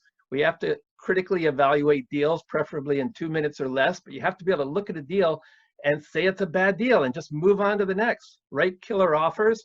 And by that, I don't mean kill the seller, but write a killer offer that means you're going to get a great deal, right? Just killer, yeah. Negotiate eye-popping terms, ask for vendor take-back mortgages. This is the perfect time to be asking for eye-popping terms because people think the world is coming to an end, and it's not. You know, so go out there and negotiate a great deal. Find joint venture partners. You should have been doing this on an ongoing basis, but keep doing it. And it's just a skill that you have to have. Finance deals creatively. Kyle just talked about a whole bunch of creative ways to finance deals and what the market's like right now, but vendor take back mortgages or private money or whatever it takes to finance a deal, because the deals are going to come, they're going to be great, and the challenge is going to be to finance them. Manage properties like a pro. We've had all sorts of challenges this past month, me and my joint venture partners, and we're astoundingly doing great. Like Ontario's doing great. We had everybody pay their rent. Phoenix is doing great. We're doing great in Vancouver, Surrey, Prince George, Edmonton. We're getting great rents. So, you know, just you got to manage the properties that you buy, and you have to be able to handle the situations that are coming up. And then the final one is to continue to build your team. If you want to increase your real estate business, you have to increase your team. You have to be able to have boots on the ground in different cities and joint venture partners. And confidence is also watching others. If you see somebody doing more than you're doing, it gives you confidence. It gives you a little bit of a boost to push yourself up a little bit more into the next higher echelon of real estate investing, whether it's going from your first house to buying 2 or 3, or buying your first apartment building, your first commercial property. It always helps to watch somebody. So that's the great thing about the group that we have, is that there's a lot of support within the group. And it's also just basic principles. I've been showing this slide for 20 years, and it just shows the capital appreciation in real estate, the mortgage pay down, and the fact that even if it doesn't go up a nickel, after 20, 25 years, you own a property free and clear. So real estate is the place to be. As far as I'm concerned, I don't want to go into the stock market where other people are controlling the business, or they're controlling the price. They're controlling the, you know, who gets to sell and who doesn't get to sell. So it's not a game for me. I love real estate because it's an asset that I own and control. The other principle is the principle of the real estate cycle. So right now we are in the classic going into phase 4 of a recession real estate cycle. So this is the time to be starting to look to buy or starting to buy. And then we'll get into the phase 1 recovery. But right now, between phase 4 and phase 1 is the perfect time to be in real estate looking for deals. And this is one of my favorite quotes, Warren Buffett: "Is price is what you pay, but value is what you get." If you continually buy real estate that is value, you don't care what the price is. You want to hold it forever. So keep that in mind when you're looking at a real estate deal is, could you hold it forever? Would you want to hold it forever? And if not, you better make damn sure that you can flip it or that you have an exit strategy that will work. Always remember that markets keep moving through crisis. I don't know whether any of you saw the Queen's speech yesterday, but it was very moving. You know, she has seen it all. She's seen the bombing of London in World War II and multiple recessions. I just put the recessions here that have been around since I graduated from university. When I graduated in 1981, we had just gone through the 79-80 recession. There was another one in 83, 86, 87, 1991, 2000, 2001, 2008, 2009, and here we have one in 2020. But as the Queen said, we always get through it, and we usually get through it stronger, and we have to get through it together. We have to work together, we have to work smarter, we have to work harder. And I don't know about any of you, but I saw that speech and it just about made me well up with tears. Like, she was just, you know, pitch perfect about talking about a problem that happens, but it's not going to last forever. We just have to dig deep and just move on, like keep it going, because sooner or later we're going to look back at it like we look back at 9/11, like we look back at the oil shocks of the early 1980s, like we look at the dot-com crash.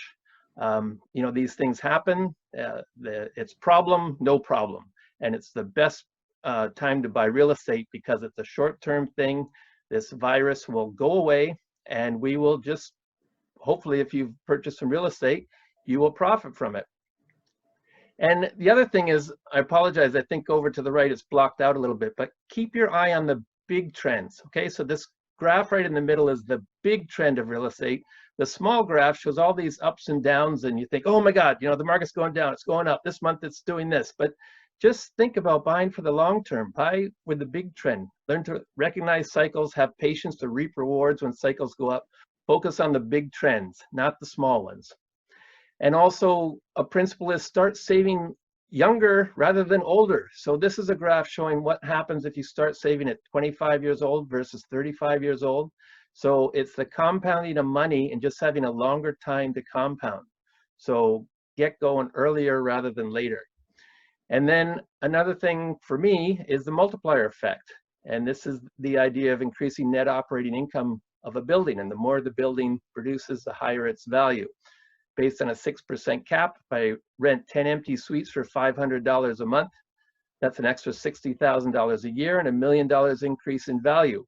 So just sold a building in Sarnia where we just did just that in a span of 4 years. So it works. The only thing you have to be careful of is that this is a double-edged sword. So if your net operating income is going down, if you have tenants that aren't paying their rent, it works the other way as well. So you have to make sure that you buy in solid areas, solid renters, and solid management team.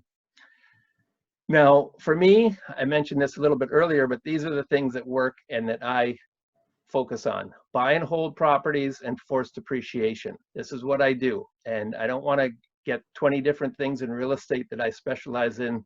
I'm a very simple person. And it's because of that, when I mentioned about clarity and confidence, you want to know what the end result is. And what the end result is, I want to be in self-isolation, not have to worry about getting out into the world and making money. I can just enjoy my real estate assets and have them tick along with income and appreciation and all the good things that they offer.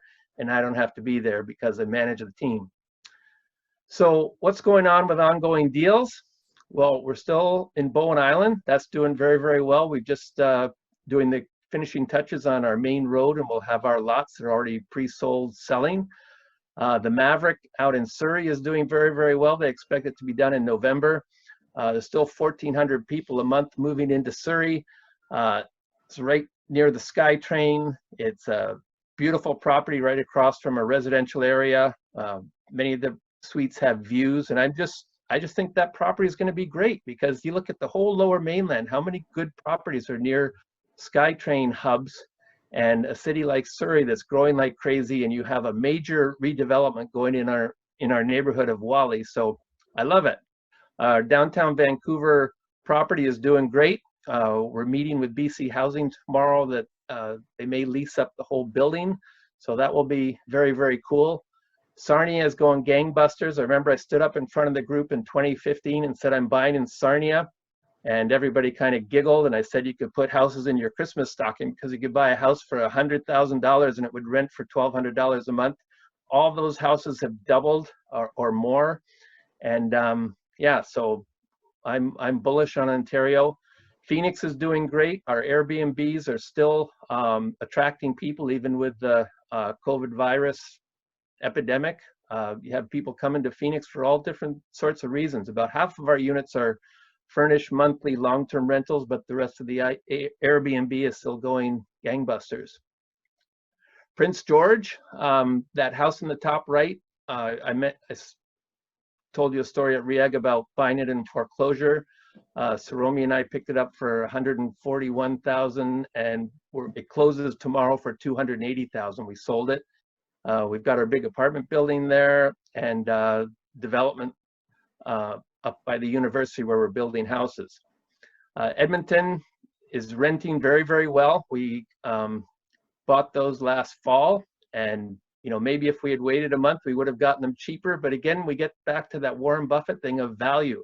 So these units that we bought for about $170,000 are renting for $1,500–1,600 a month, and they're renting up. There's demand for rentals in Edmonton. So if you can find the right deal, Edmonton is going to bounce back.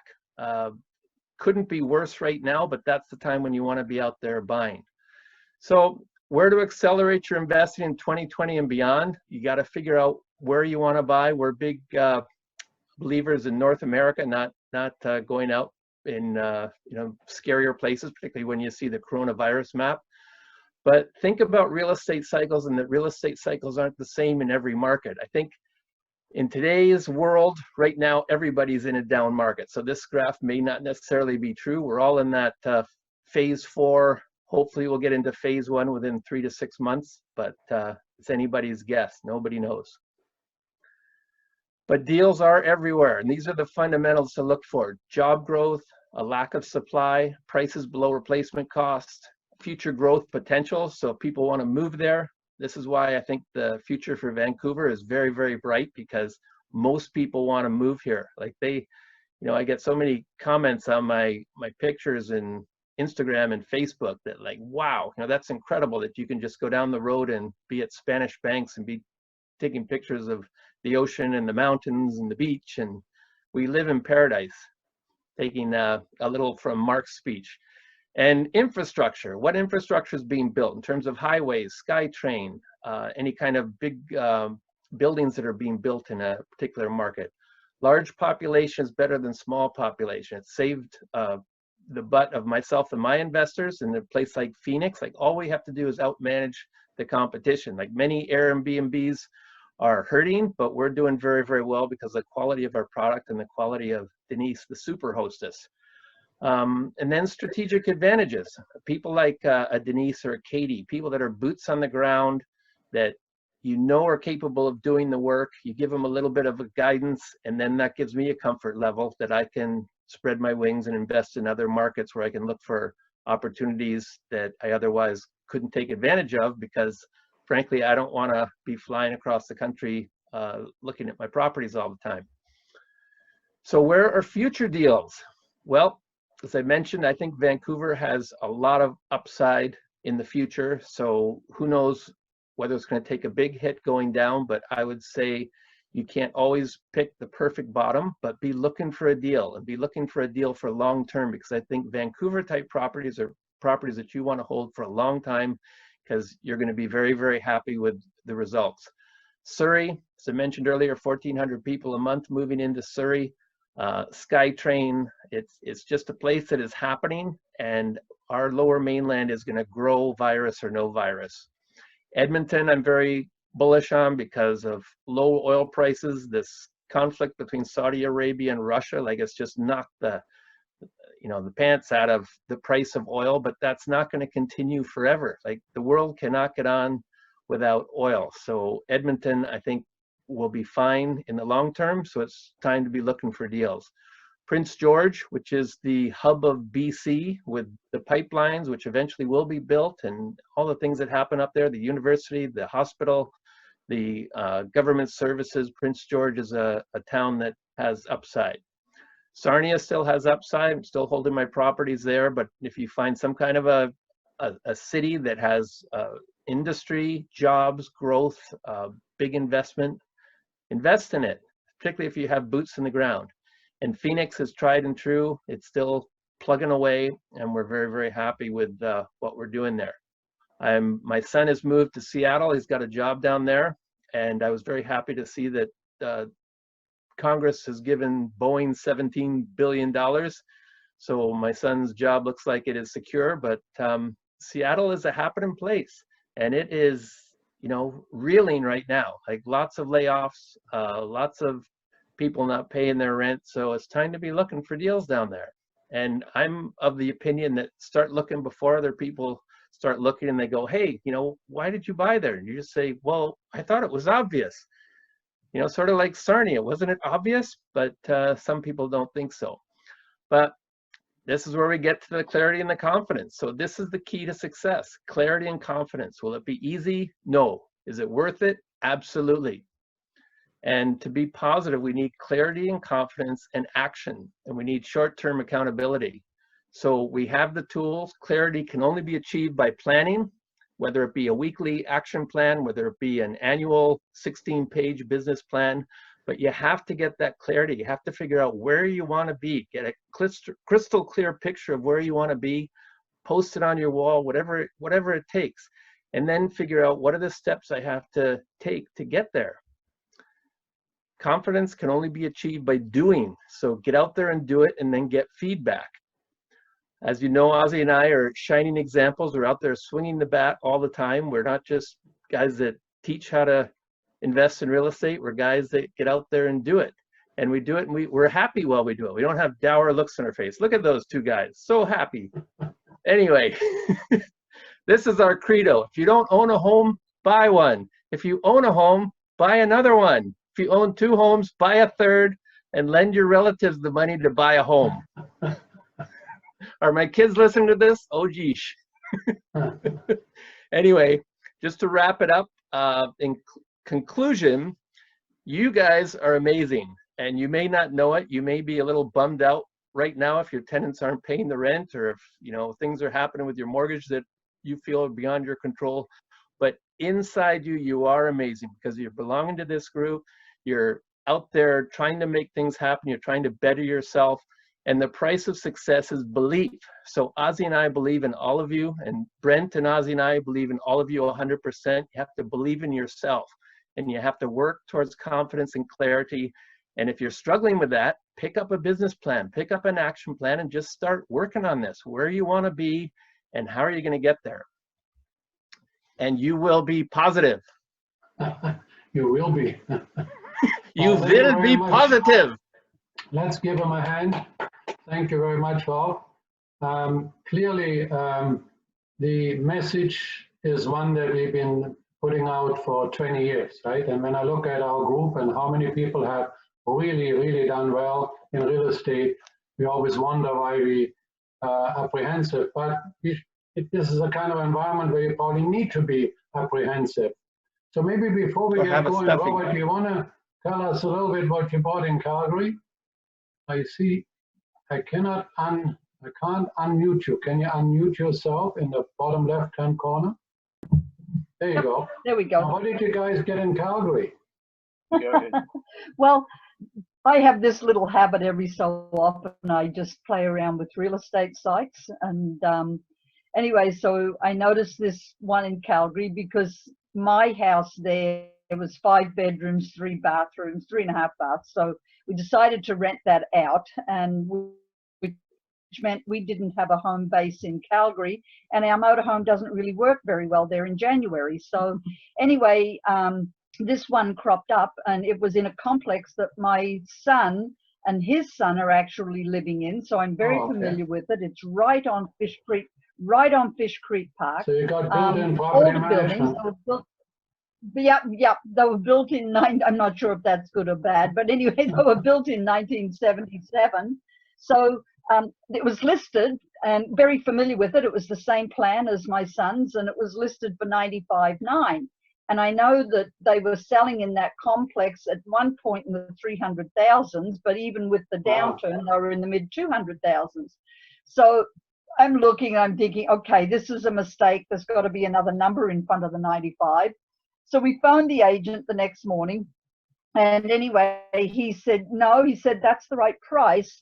But there were 2 loans on it. They'd had to do massive special assessments. They'd completely rebuilt basically the outside of the building, put all new windows, new roof, new siding, all this kind So of what stuff. did you end up paying? Well, we end up, but the trick is you had to take, if you bought it, you also had to assume the loans, which amounted to $40,000.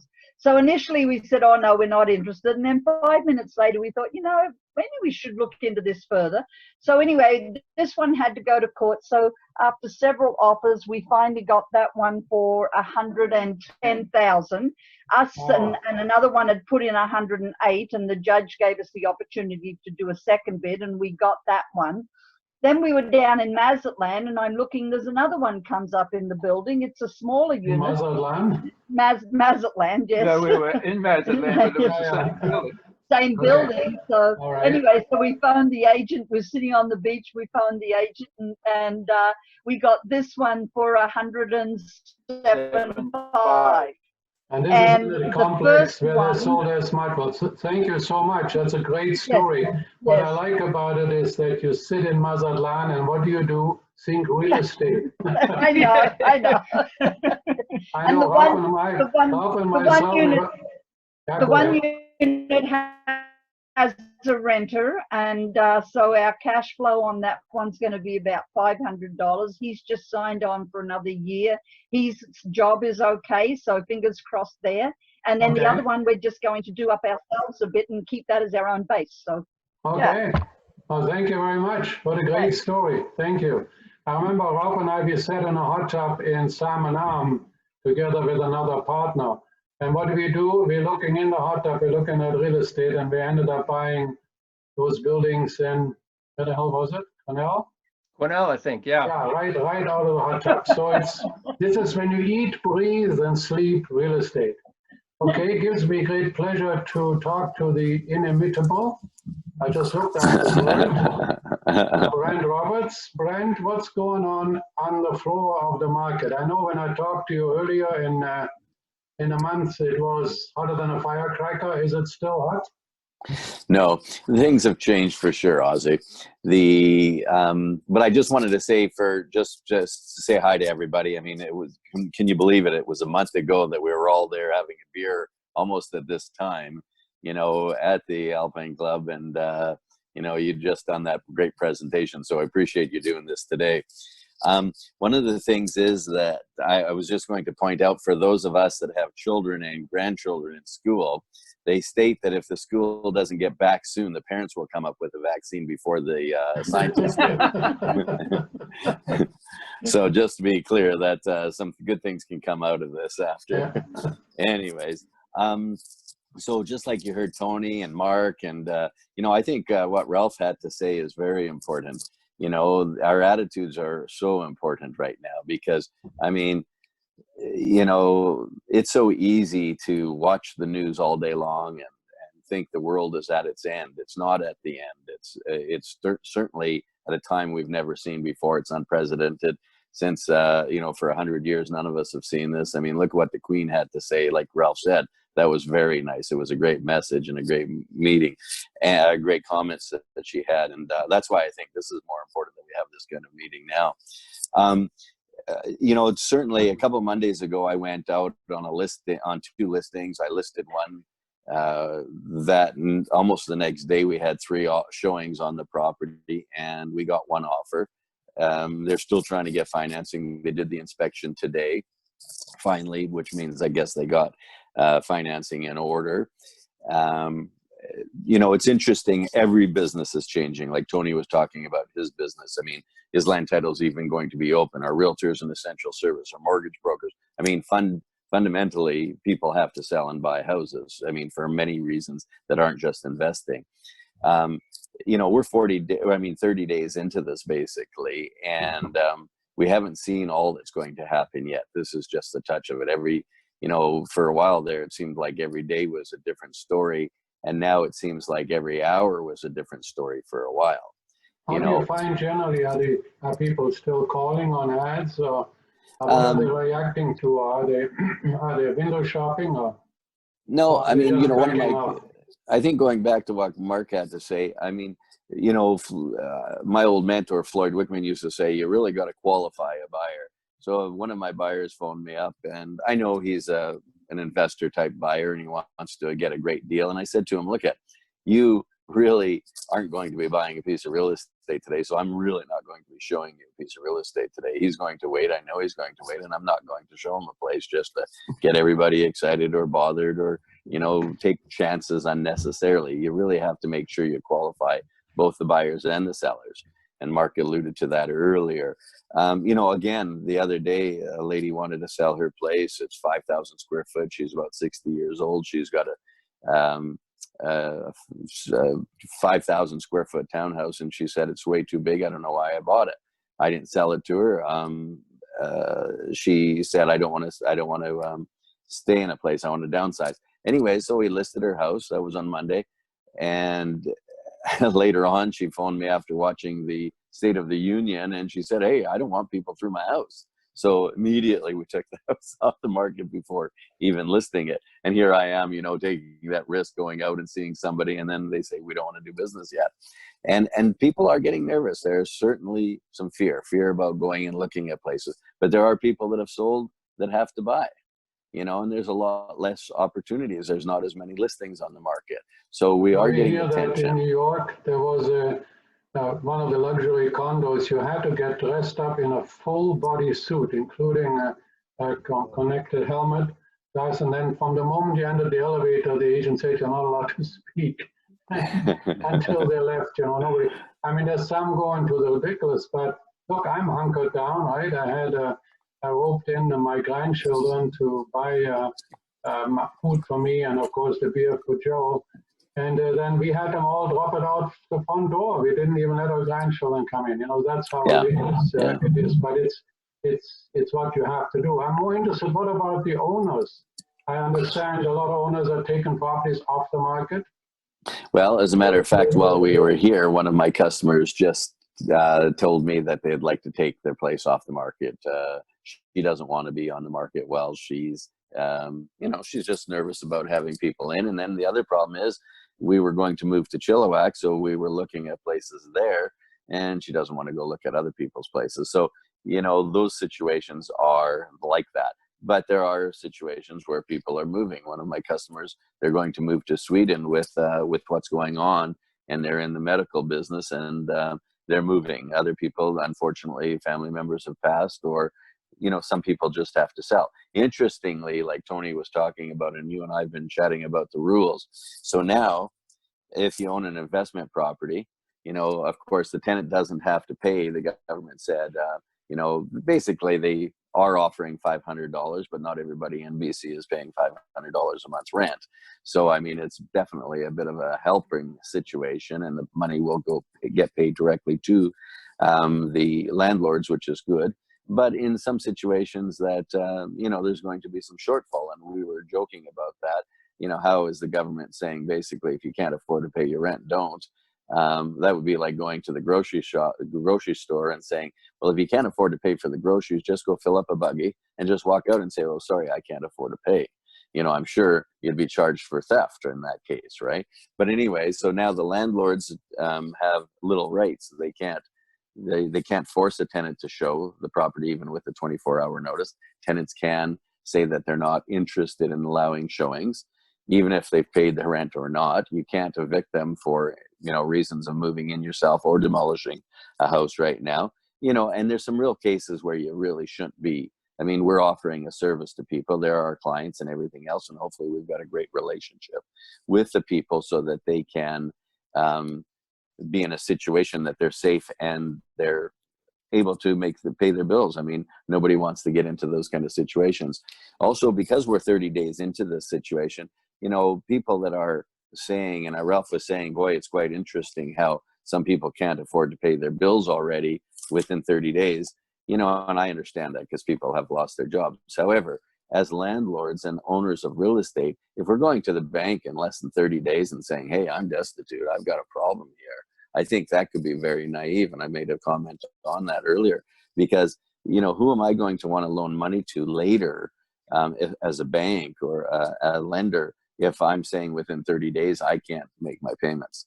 That could be problematic. I mean, now in the future, who is a bank going to want to loan out their money? They're risk averse, and all of a sudden they're going to go to investors and say, well, you couldn't even make your payments in 30 days, or would I rather loan to this person that during these rough times have saved up 10% of their money, first-time buyers, and they can go out and buy. So they probably loan to them instead of us. So we've got to be careful in that situation. I was telling one of my customers, Kyle Green, is getting a mortgage, and we've had to ask for a couple of extensions because they don't qualify with an A lender. They're trying to get, he recommended using that bank because he's in business for himself, which was a great suggestion, Kyle.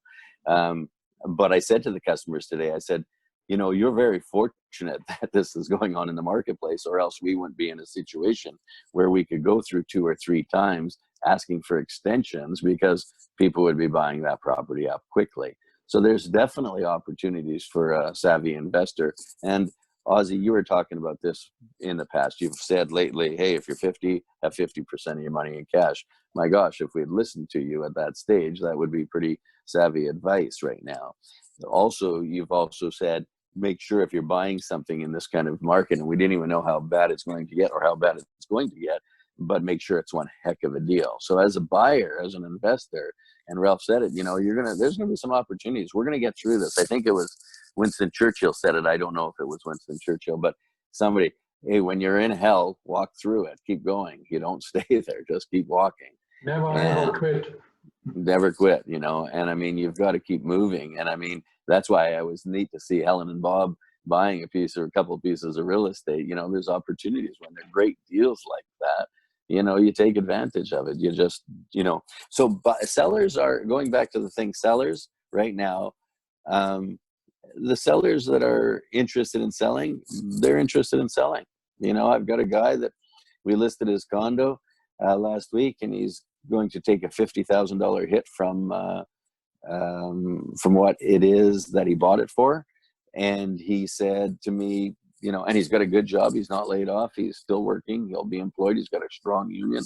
He just wants to get out of it. He just doesn't want to be involved in it. I don't know all the reasons for it, but he wants to move. So there's definitely people like that. Yesterday, today, one of my sellers phoned me up. I tried to convince her to get on the market last month because it would be a lot easier. We don't know how bad this is going to be. And they phoned me today and said, okay, let's get it on the market. And they said they were going to wait till April. And I told them, do it in March. But they've been talking about it for a while, and they're ready to get going. It almost seems like they don't know there's a challenge. Yeah, it's important to have a quality advice, though, right? I mean, you need a quality broker, and whether it's Mark or you or Kelly or all the other realtors, I don't know who all is here, whether it's Chris is here, but you do really care for your clients, and it's sort of sad to see this, some of them getting into these kind of environments. So the ground floor is that buyers are apprehensive. It's not so much that they don't like the real estate, it's the psychological aspect of the world. You turn on the TV and you get scared to death. That's absolutely, Ozzie, and it is frightful for the owners. I mean, some of these owners bought with 5% down. Some of them bought pre-sale condos they can't even afford to close.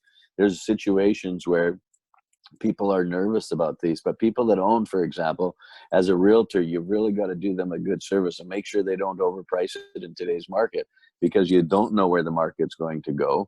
The ones that are selling, you know, like if Kyle is right that the market will see a 5% or 10% drop, it would definitely be better to sell it before that. You know, I always say it's hard to get, you know, like if you're trying to catch a train, it's hard to catch it after it's already gone by. You want to get hit by it. Like, I mean, and you've got to price it right so that you can get in front of the marketplace, not try to grab it after it's gone past. All right, Brent, thank you very much. We had some questions that somebody wanted to know where the $500 application can be made. It's on the British Columbia website. The applications cannot be made until the middle of this week. And essentially both the tenant and the landlord have to fill out some forms. Nobody knows what they look like yet. But if you go to my Facebook page, we actually posted it and we'll have it in tomorrow's, the address in it tomorrow. But right now, the guidelines are very basic. It also said, should I pay my rent on April 1? And the government official document said, yes, you should pay the rent. Can't expect the $500 to come until next month, and then the tenant doesn't get it, goes directly to the landlord. So, Ryan, thank you very much. Thanks, Ozzie. We have dealt with all of the question. Rick said it's responsible to put up people from buying or selling if it is not absolutely necessary. It's the public interest, health-wise, and so everybody is aware of what is happening out there. So let me just talk briefly. We've had some minor problems with our Zoom meeting, but I would really appreciate feedback from you guys. Just send me an email and Luna and I will be happy to take a look at it. We have the meeting coming up on Thursday. I'm still trying to rope Rolf into it. He said he's done his bit in the business planning, but who better than to have the experience, effervescent Mr. Case there. I'll be there. And if you have any ideas of what you'd like to talk about on Thursday as far as planning is concerned in this marketplace, just send it. We want to try and engage more rather than less with every one of you. And if there's specific personal questions you have, we're here to ready to answer them. Now, what else do I have to do? I'm like the Maytag repairman. Of course I'll be there. Oh, okay. Well, don't say what else I have to do. You're looking for deals all the time. I know that. I mean, you're working very, very hard on behalf of everybody. Okay. All right. What is this? Go away. Apparently, you don't have to be in Mazatlan just to look for a deal, eh? Yeah, but it just goes to show we have trained them well. We have trained them well. It is, there's no question about it. Okay, Jeff says I have to have better lighting. I have no idea why I turned all orange all of a sudden, but it's because of my my streaming out personality. So we've been told by some of you to speak slower. Kyle, if you can hear that, you were told to speak slower. And I usually have that problem, so I will speak thoughtfully and interestingly, I hope. But we'll talk a little bit about the road, we'll talk about the numbers, and I'll take a snapshot on predictions. So most of you have seen this slide. Let me just get rid of this one. This slide, which essentially talked about the stock market crashes in the past. In fact, I've shown that slide probably at every land rush meeting, maybe at 20 real estate action group meetings. And it just goes to, I just can hear somebody there. Would you just unmute yourself, Brent? I think you're the only one on. So anyways, we've had, whether it was the Cuban Missile Crisis in 1962, which saw 10% declines. 2 years later, it was up 57%. In 1969, was up 53% 2 years later. I don't have to go through it all. You have all that in writing, and if you don't, I'll be happy to send it to you. It's an old slide. And the Dow Jones average was closed for 4 days. I mean, think about it. I mean, the whole Dow Jones average was closed for 4 days in 2001. And then 2 years later, the prices were up again by 25%. Well, what about real estate? Well, I started selling real estate in 1969, that should say, not say 1960. But I sold houses on Gilpin Street in Burnaby for $19,900. And I had open houses every day, believe it or not, in the evening. And we couldn't give them away. And we're talking about 11 to 1,200 square foot houses with a basement and a garage underneath. And I remember talking to my wife, and I had just come out of the restaurant business, and said, my God, what you got to do for these expensive houses? In 1974, the headline in the Vancouver Sun, or rather the province, was constantly, and one in particular, that realtors were prowling like hungry tigers, and these house prices, you'd never see them again. That was $54,000. In 1981, the 5-year term was 16%, and short-term money was 21%. Canada Savings Bonds pays 19%. Now think about it and say, well, what does that mean for today? I mean, each time we were in those events, each and every time we felt it was the worst thing that ever happened to us. And then we went, I got promoted, I'm in Toronto, I'm in charge of some 10,000 people. In 1987 comes the stock market crash. We got the best money best advice that money could buy, and I was told depression is here. I laid off 1,000 people. I did not, in retrospect, lay it off. Now, there's also something, and that's going on today too. Some of the big corporations don't really need to lay off 1,000 people, but maybe there were 200 of them they wanted to lay off anyhow. I'm always worried about it because I tell you, within a few months, we were out of it. In 1989, the savings and loan crisis in the United States was called the largest banking crisis ever. And I personally, and that time I was the chairman of Block Brothers, flew to Chicago and dealt with the Resolution Trust Company. And I purchased a $10 million real estate company for $600,000. And they only let me buy it if I promised to buy another real estate company with 125 people in Eastern Canada called the Palette and the Red Carpet. And so I bought that one for $25,000. You talk about a crisis. Actually, the savings and loan crisis brought about the Resolution Trust Company, which had assembled all the bad deals in the United States and they were forcing the banks to divest themselves of what they call non-core assets. And that's why this guy in the hotel room in the middle of the night, he was able to sign off these incredible deals to me. So tough times, but we also made one hell of a smoking deal. Our head office was in San Diego, and we had 1,000 people invest in the United States. The point is, out of that crisis, something good happened. Well, and then try and work with a 13.5% 5-year term. When I listened to Kyle, it's 3%, or maybe a little bit over 3%, or maybe it's a little bit under 3%. My goodness, we had 13.5% mortgage rates. You work it out. You can rent, you can buy a $100,000 mortgage now at 13.5%, the same payment as $400,000 out today at 2.8. So. And then, of course, we had the Asian currency crisis. They had the Mexican crisis. And this currency crash at the time was told that if Thailand and several of the other Asian countries didn't have enough money, and there was a shortage of dollars again, it would be the end of the world. And of course, then we have 2011, and we had the great economic crash. My goodness, there's just no end. In fact, the financial crisis in 2007, 2009 was called by many economists to be the most serious financial crisis since the Great Depression. It always seems to be the most serious. Now, I had people coming to my office, in particular one couple that wanted to sell the building lot on the west side, and I think she wanted to sell and he didn't, and it had to be worth $1.1 million or $1.2 million, and they had an offer of 900, and they took it. I told them not to take it. Well, a year and a half later, it went for over $2 million. Now, that was an exceptional case, but we've seen it over and over again that when we're scared, and we always have a reason to be scared. I realize that this is a different reason, the virus and whatnot, but we've had these pandemics before. I mean, we've had swine flu, so we've had the Ebola crisis, we had all these kind of crises, not quite as desperate as this, but in the middle of them, if you looked at all the financial experts, I look at the talking heads right now.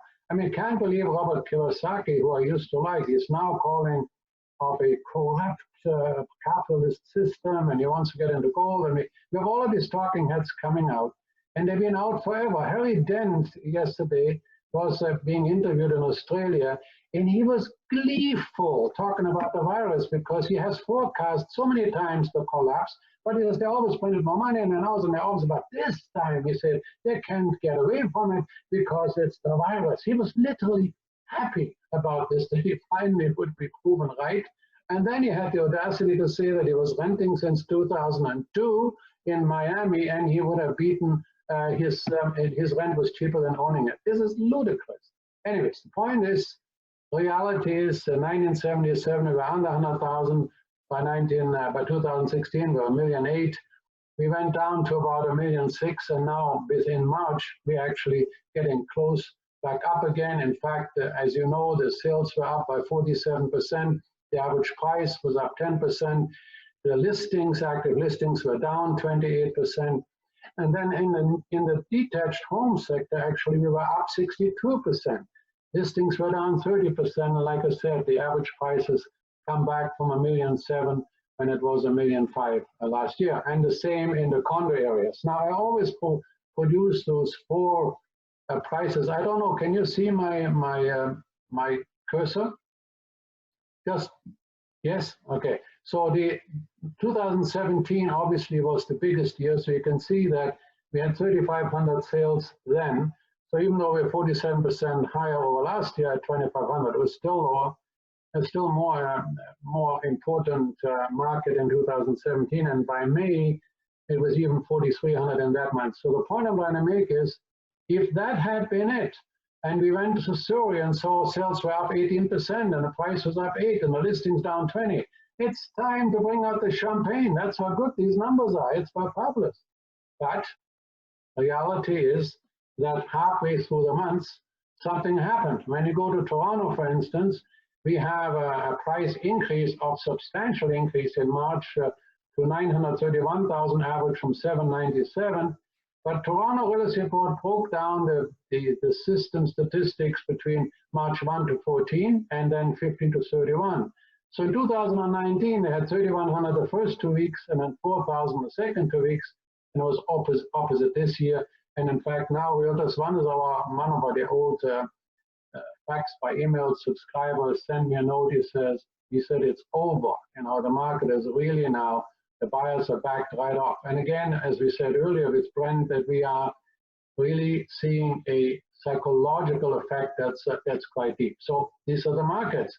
Now we go through the United States, the markets that the fine Western wealth capital is investing in, which was essentially Arizona and Texas, are doing extremely well, because on the basic, or certainly were until now, on the basic that Californians are really tremendously on the way. Anybody that has a lot of time now watching TV and take a look at the things that are going on in California, everybody's going to run away in terms of taxation and the way they run the state. But the point is, the areas of particularly Texas and Arizona, which we've been recommending in our newsletters and to our members, as well as Ralph said, the area of Seattle, I kind of like it.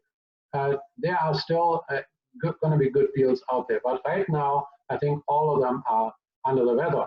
So I'm not going to bore you to death with my basic principles, but they are my principles. Inflation or deflation is something that you have to ask yourself, because if I'm right, and I have been so far, that throughout all of this, we always kept printing more money to get out, and we are now printing more money than ever. And if that was inflationary, then that can make a decision for you. But I'm not going to talk about it, but inflation, population goes, my goodness gracious, we had 200,000 plus people in the third quarter last year, all of this stuff. Read Osborne's 39 to 42. In each one of them, I handle one as inflation, deflation is 39, and immigration is 42, and cycles and all that. Take a look at it, and maybe it gives you a little backbone as to the future.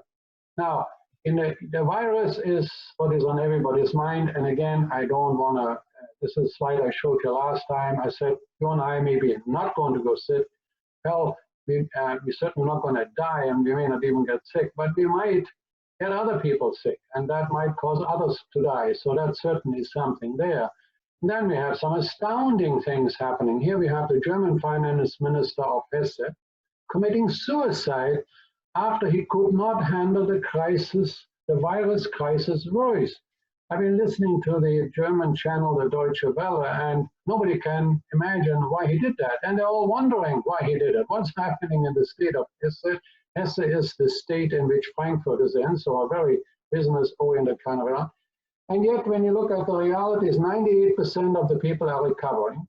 And in the United States, the $2 trillion they printed, that is such an enormous amount of money. Then you consider that the Canadian budget, the whole Canadian budget is only 1.7 trillion. So we really, the government has gone quickly. The Fed is listening to the government. They have liquefied the world, literally. Now, Quick sent me this incredible slide which came out today, which shows that the virus in Canada is on this curve here. But Ontario is this one here.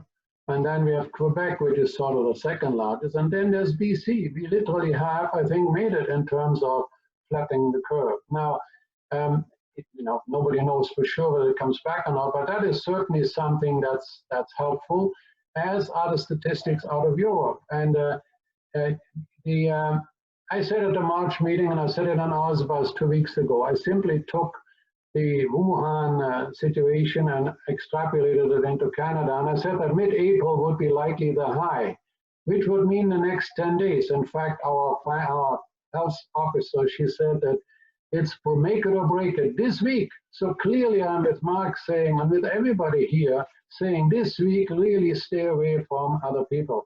I mean, I look out my window onto English Bay Beach and there's still tons of people. Now they have officers that are literally have to try and break up the people congregating. I think that right now would be a good time to actually listen to the government. But we're doing a good job as a province. We're better off. And we also said that from April into July, it probably would be on the downward trend and maybe peter out by July. It's getting warmer, but it may come back next year. But maybe by next year, the incredible Bill Gates throwing $400 million at the study, and the whole point being is by next year we're likely going to be out of it. Now Nietzsche said, what does not kill me makes me stronger. So as long as we don't get killed by the virus, we're going to come out of the thing stronger. Now on the economic side, we have now solved the financial stress, I think, even though the money that we are throwing in on the repo problems and the endless debt problems of corporations and so on, we could spend an hour on it. But the key is that we solved the financial stress, but now we are facing economic stress. I mean, everything that we know about investing that you and I see every day is out the window. We have a huge shortage of dollars because the foreign countries that borrowed money and were flat broke, whether it was Indonesia or Turkey, they couldn't get any loans in their own currency, so they had to borrow it in dollars. So the debt in dollars 3 or 4 or 5 years ago has now increased simply because of the strength of the dollar. So they couldn't find dollars. The European banking system is running on dollars. United States, Saudi Arabia and Russia is flooding the market with oil because they need dollars. Yes, these countries also need the dollars. The result is that now we have a crash for oil, but it really goes now from a premium price play in oil to a volume play because, of course, we have 95% of the planes are grounded. We're not going out, we're not driving. And so we have an economic stress situation. All of that our buyers look at and our sellers look at and say, oh, and yet really, I know it is bigger than some of the other times I talked to you about. But in a way, it is similar. It is hard to understand, just like the other times in my history. It was very similar. I mean, I was so worried in 1979, and I hate to admit that I only do that to make a point. But I was so scared from Harry Brown's How to Profit from a Financial Crisis that I took my kids out of school. Mark at the time was 12 years old, and we moved to Mexico for a year because I was going to have one more happy year because we were all going to hell in a handbasket. By the way, that was the last time I was outright negative on the world. And so when I look at that and saying, okay, the government now has killed the economy. I mean, in a way, it's a government failure.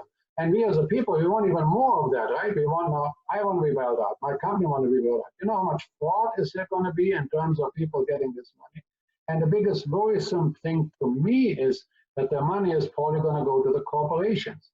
My argument was in OSBAS last year that the money that was being printed by the government, either under the QE programs or any other, would go to the big companies first because the banks would give to them because they're safe. Now, they were supposed to then buy equipment and expansion, but they didn't. They bought back their shares. Why did they buy back the shares? Because the stock goes up. Stock goes up, the shareholders are happy, and the executives get paid a bonus. And guess what? In the last 2 months, 17 CEOs quit. Why? Because they made all the money and they saw the problems coming and they're out of there. Because now what we're going to likely do is bail out the banks and companies and institutions first. I will just tell you, it's the corporate debt, it's companies that have no buyers for either their loans, pension funds are not investing. Now here we don't have people paying taxes, no income for government either.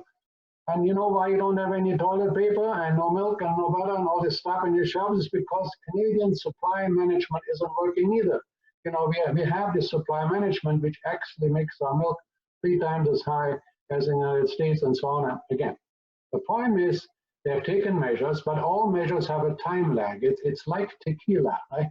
You have a lot of tequila, but it takes you a while to feel the effects. Okay, take a deep breath. That's the economy, and that's what we are in. But rather, more importantly, I think you and I, we are in this thing for years. We believe in real estate, and we have seen it over and over again how it works.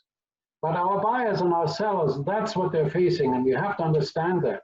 And we cannot at any one time be anything else than rough. Be positive about our market. I can give you 1,000 reasons as to why this and why that, and every one of them is right. When I look at some of those talking heads, I find myself nodding, then I come up with a conclusion that I don't agree with. I look at a different guy, looks at the same problem, different answer. The reality is this. We are in a world that is over-leveraged in debt. We've paid our debt with more and more financial help. I mean, worldwide, it's now $5 trillion. Now, these are just zeros. Just like my first house at 19,900 is now over 1,300,000. These are just zeros. If somebody had told you in 1969 that that house at 19,900 that nobody wanted was going to be worth $1.5 million, you would have put us into an insane asylum. Well, why wouldn't we think that that house that's worth $1.5 million wouldn't be worth $3 million? What's to stop it? I mean, Dustin Woodhouse floated another idea. Why not have a 50-year mortgage and bring the payments down? But they could. The reason why I want to bring the payments down because we're expecting prices to go higher, possibly. So what's the economic damage? Millions are out of work. The waiters, the workers, hotels are shut down. Flights are down 95%. B&B is down 80%. Credit availability for companies is a necessity, but not a certainty. I mean, the government might say we're going to do all this for small business, but will they?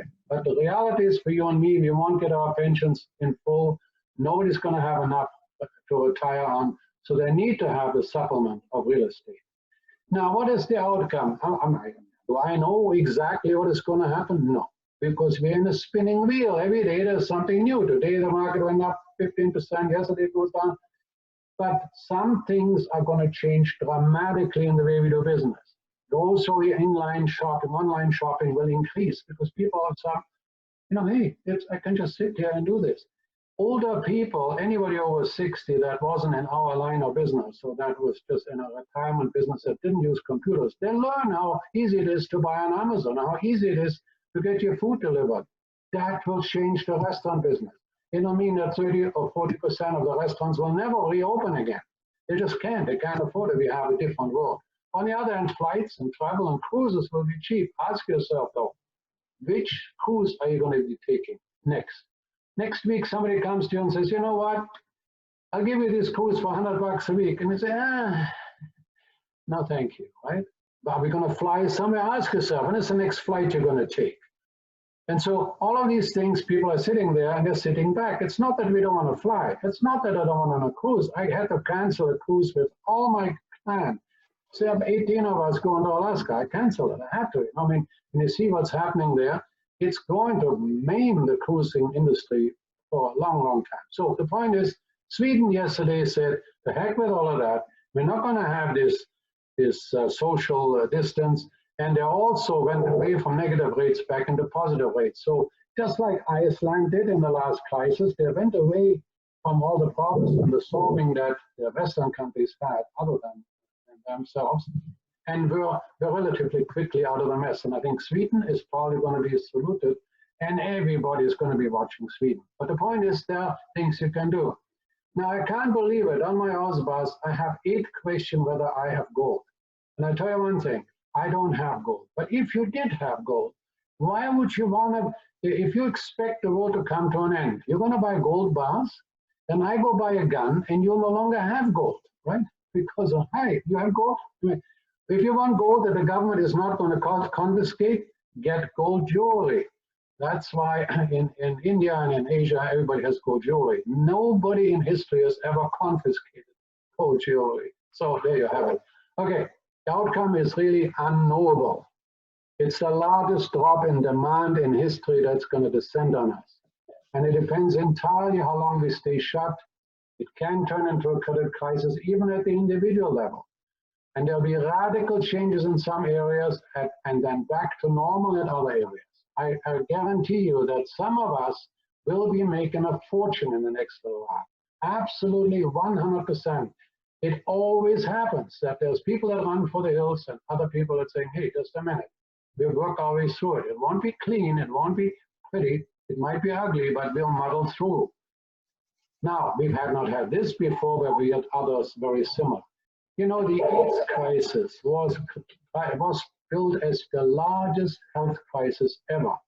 And it also was supposed to be that the homosexuality would really be, from now on, was over because of the terrible crisis. Instead, it created a foundation of a turnaround in people's attitude. It was a major shift in attitude, just as like we're going to see major shifts in our attitude to many different things. 9/11 changed our attitudes towards how secure we felt and so on. Okay, so the governments of democracies, think about that, have asked 100 million people to change their behavior on a scale never seen before ever in history, meaning that they have actually managed to get all of us to stop working, staying at home. But it means two things. One is, how did they do that? And two, we have such social trust and social capacity that we actually did it. Now, to me, that actually means that democracies are much stronger than you can imagine. Now, yes, there was a fear factor there, but really, there's only 8 states in the United States that are not listening. And of course, you have places like California. But you look at Europe and you look at all of that, and then you look at all the people dying, right? I mean, yes, there are a lot of people dying, but it's nothing on the scale of death on other kind of events that are out there. And I don't want to get into trouble with anybody because I did it. I just put out something on Facebook and I got hammered when I just talked about the opioid crisis, which killed 9,000 people and we had 25 dead. But let's leave that one alone. Milton Friedman, who I love, who I've been quoting forever, who said that inflation is primarily a monetary crisis, he said, we need a crisis before we change for the better. And we have a crisis, we're going to change for the better. And so, like I always end up saying, there's nothing is more important than protecting what you have. Now that slide, anybody's come to my slides, is now 3 years old, right? I said, the older you are, the more risk averse you must be. There'll be not enough money in your health plans. All governments will attack savers, property owners. You haven't seen anything yet. You think the 7 tax increases we've had, they will attack you because they will have no money. And they will need a lot more money to pay back all the debts they created. And in addition to that, there'll be fewer people paying taxes. Okay, we said that how much cash should I be in? Over 70, I said 50%, but not over 50, but over 70. 60, 40%, and 50, 35%, and 25 for 40. Now, in the past, I always said, under 40, don't have any cash, go for the brass ring. But now, this slide is now since the last land rush a year ago, so we used it also at the word auto compounds. Cash is not trash, and again, if you're over 65 and you have $2 million in a house, take the $1.7 million that you can get today, maybe a lower price, and live like a king. You are a multimillionaire. But for the rest of us, cash turned out to be much more important than even I thought. You have no idea what I'm being offered lastly. In my final 5 minutes, this is an unprecedented time. And you take a 6 months holiday. Do you know how often you say in your life, I wish I could have a 2 months holiday? Imagine having a 6 months holiday. For the last 3 years, I went on a 2 to 4 months holiday every year. You know what? I made more money than I ever did before. I came more clear about food. I even lost some weight, although not as much as I want, and all in the wrong places. I want to lose it here. I'm losing it there and here. That's not fair. But anyway, the point is, it's unprecedented 6 months holiday. Think of it. Enjoy it. Now, everybody I talked about, I always say, I should write a book. Write a book then. Organize your photos. Use Zoom to connect. I mean, you're going to do a better job than me the first time around. I tell you, you see me the third and the fourth time, I'll be perfect. BRENT yesterday took 19 people of his family and they created a virus thing. Now, a virus-oriented family reunion. On Sunday, on Easter, we'll have the whole family on Zoom and we'll have a wonderful time together. Now, think about also, and we'll talk about that on Thursday, how you can use the virus to reconnect with your old clients. I mean, there are not all clients, you never talk to them. Now you can just call them and say, how are you? I was thinking of you. How's it going? And then invite them to a video. Because the revolution, one of the things going to change is going to video. You're going to go more and more into video. I noticed this in my OzBus. We are reformatting my OzBus into a video OzBus, but that's something else. Okay, so the last words are in a bad event, in a downturn, You're not alone. Everybody crashes. Everybody. I don't care who you are. There was one night in the last few months, on one day, you had a bad day, and you crashed. You think, gee whiz, you know, I mean, wow. I mean, it's feeling like going to bed and curling up in the fetal position. You're thinking, my God, you know, what is going to happen? Or maybe you have relatives across or whatever it is. Everybody crashes. There is no exception. The key is what you do afterwards. That's what matters. What are you going to do afterwards? If you have an epiphany, you might see a brand new road ahead. You know how many people tell me, oh, Ozzie, I got fired, but that was the best. That was the best thing I ever did, right? So you might have an epiphany. You also can choose to walk away, you curl up, some will. But ladies and gentlemen, not us. We'll fight. The outcome is after the health crisis is finished, after the economic storm subsides, after we get going, it won't be the same as before, going to restaurants or travel or dating. Initially, there may be trillions evaporated from equity markets. Somebody lost them. Delay of projects may be deflationary. Technology can be deflationary. But hard assets, in my view, will rise again. I don't know when, but I'm certain of it. Just as I'm certain looking at our history. Buy real estate now? No. It's like picking up nickels in front of a steamroller that you don't know whether it's going to roll over you. You just sit, if you have some money, absolutely want to buy, but you want to buy that proverbial deal of a lifetime that Brent was talking about. You want to have a good deal. Real estate will falter, and maybe even faltering now. I mean, it's a government-induced, a virus-induced downturn. But all that new money to me means one thing. Hard assets will be king eventually again. And just as unlikely it seems today, it did in the past. Thank you. Ozzie, that was fantastic. Ralph, you and I both were laughing when we heard Ozzie say, buy real estate now? No, it's like picking up nickels in front of a steamroller. I know, I'm putting my helmet on, so I'm protected from the steamroller. I like your helmet. Where the hell is that steamroller anyway? That's a great line, Ozzie. This separates the true investors from the wannabes. Well, jump in front of that steamroller. Well, we live in uncertain times, you know, but Ozzie, I agree with you, though. Today would be a silly day. I think there's still trouble ahead, and there's time to wait for the best investment yet. No, I agree with you guys. I'm not out there buying today, but I'm looking.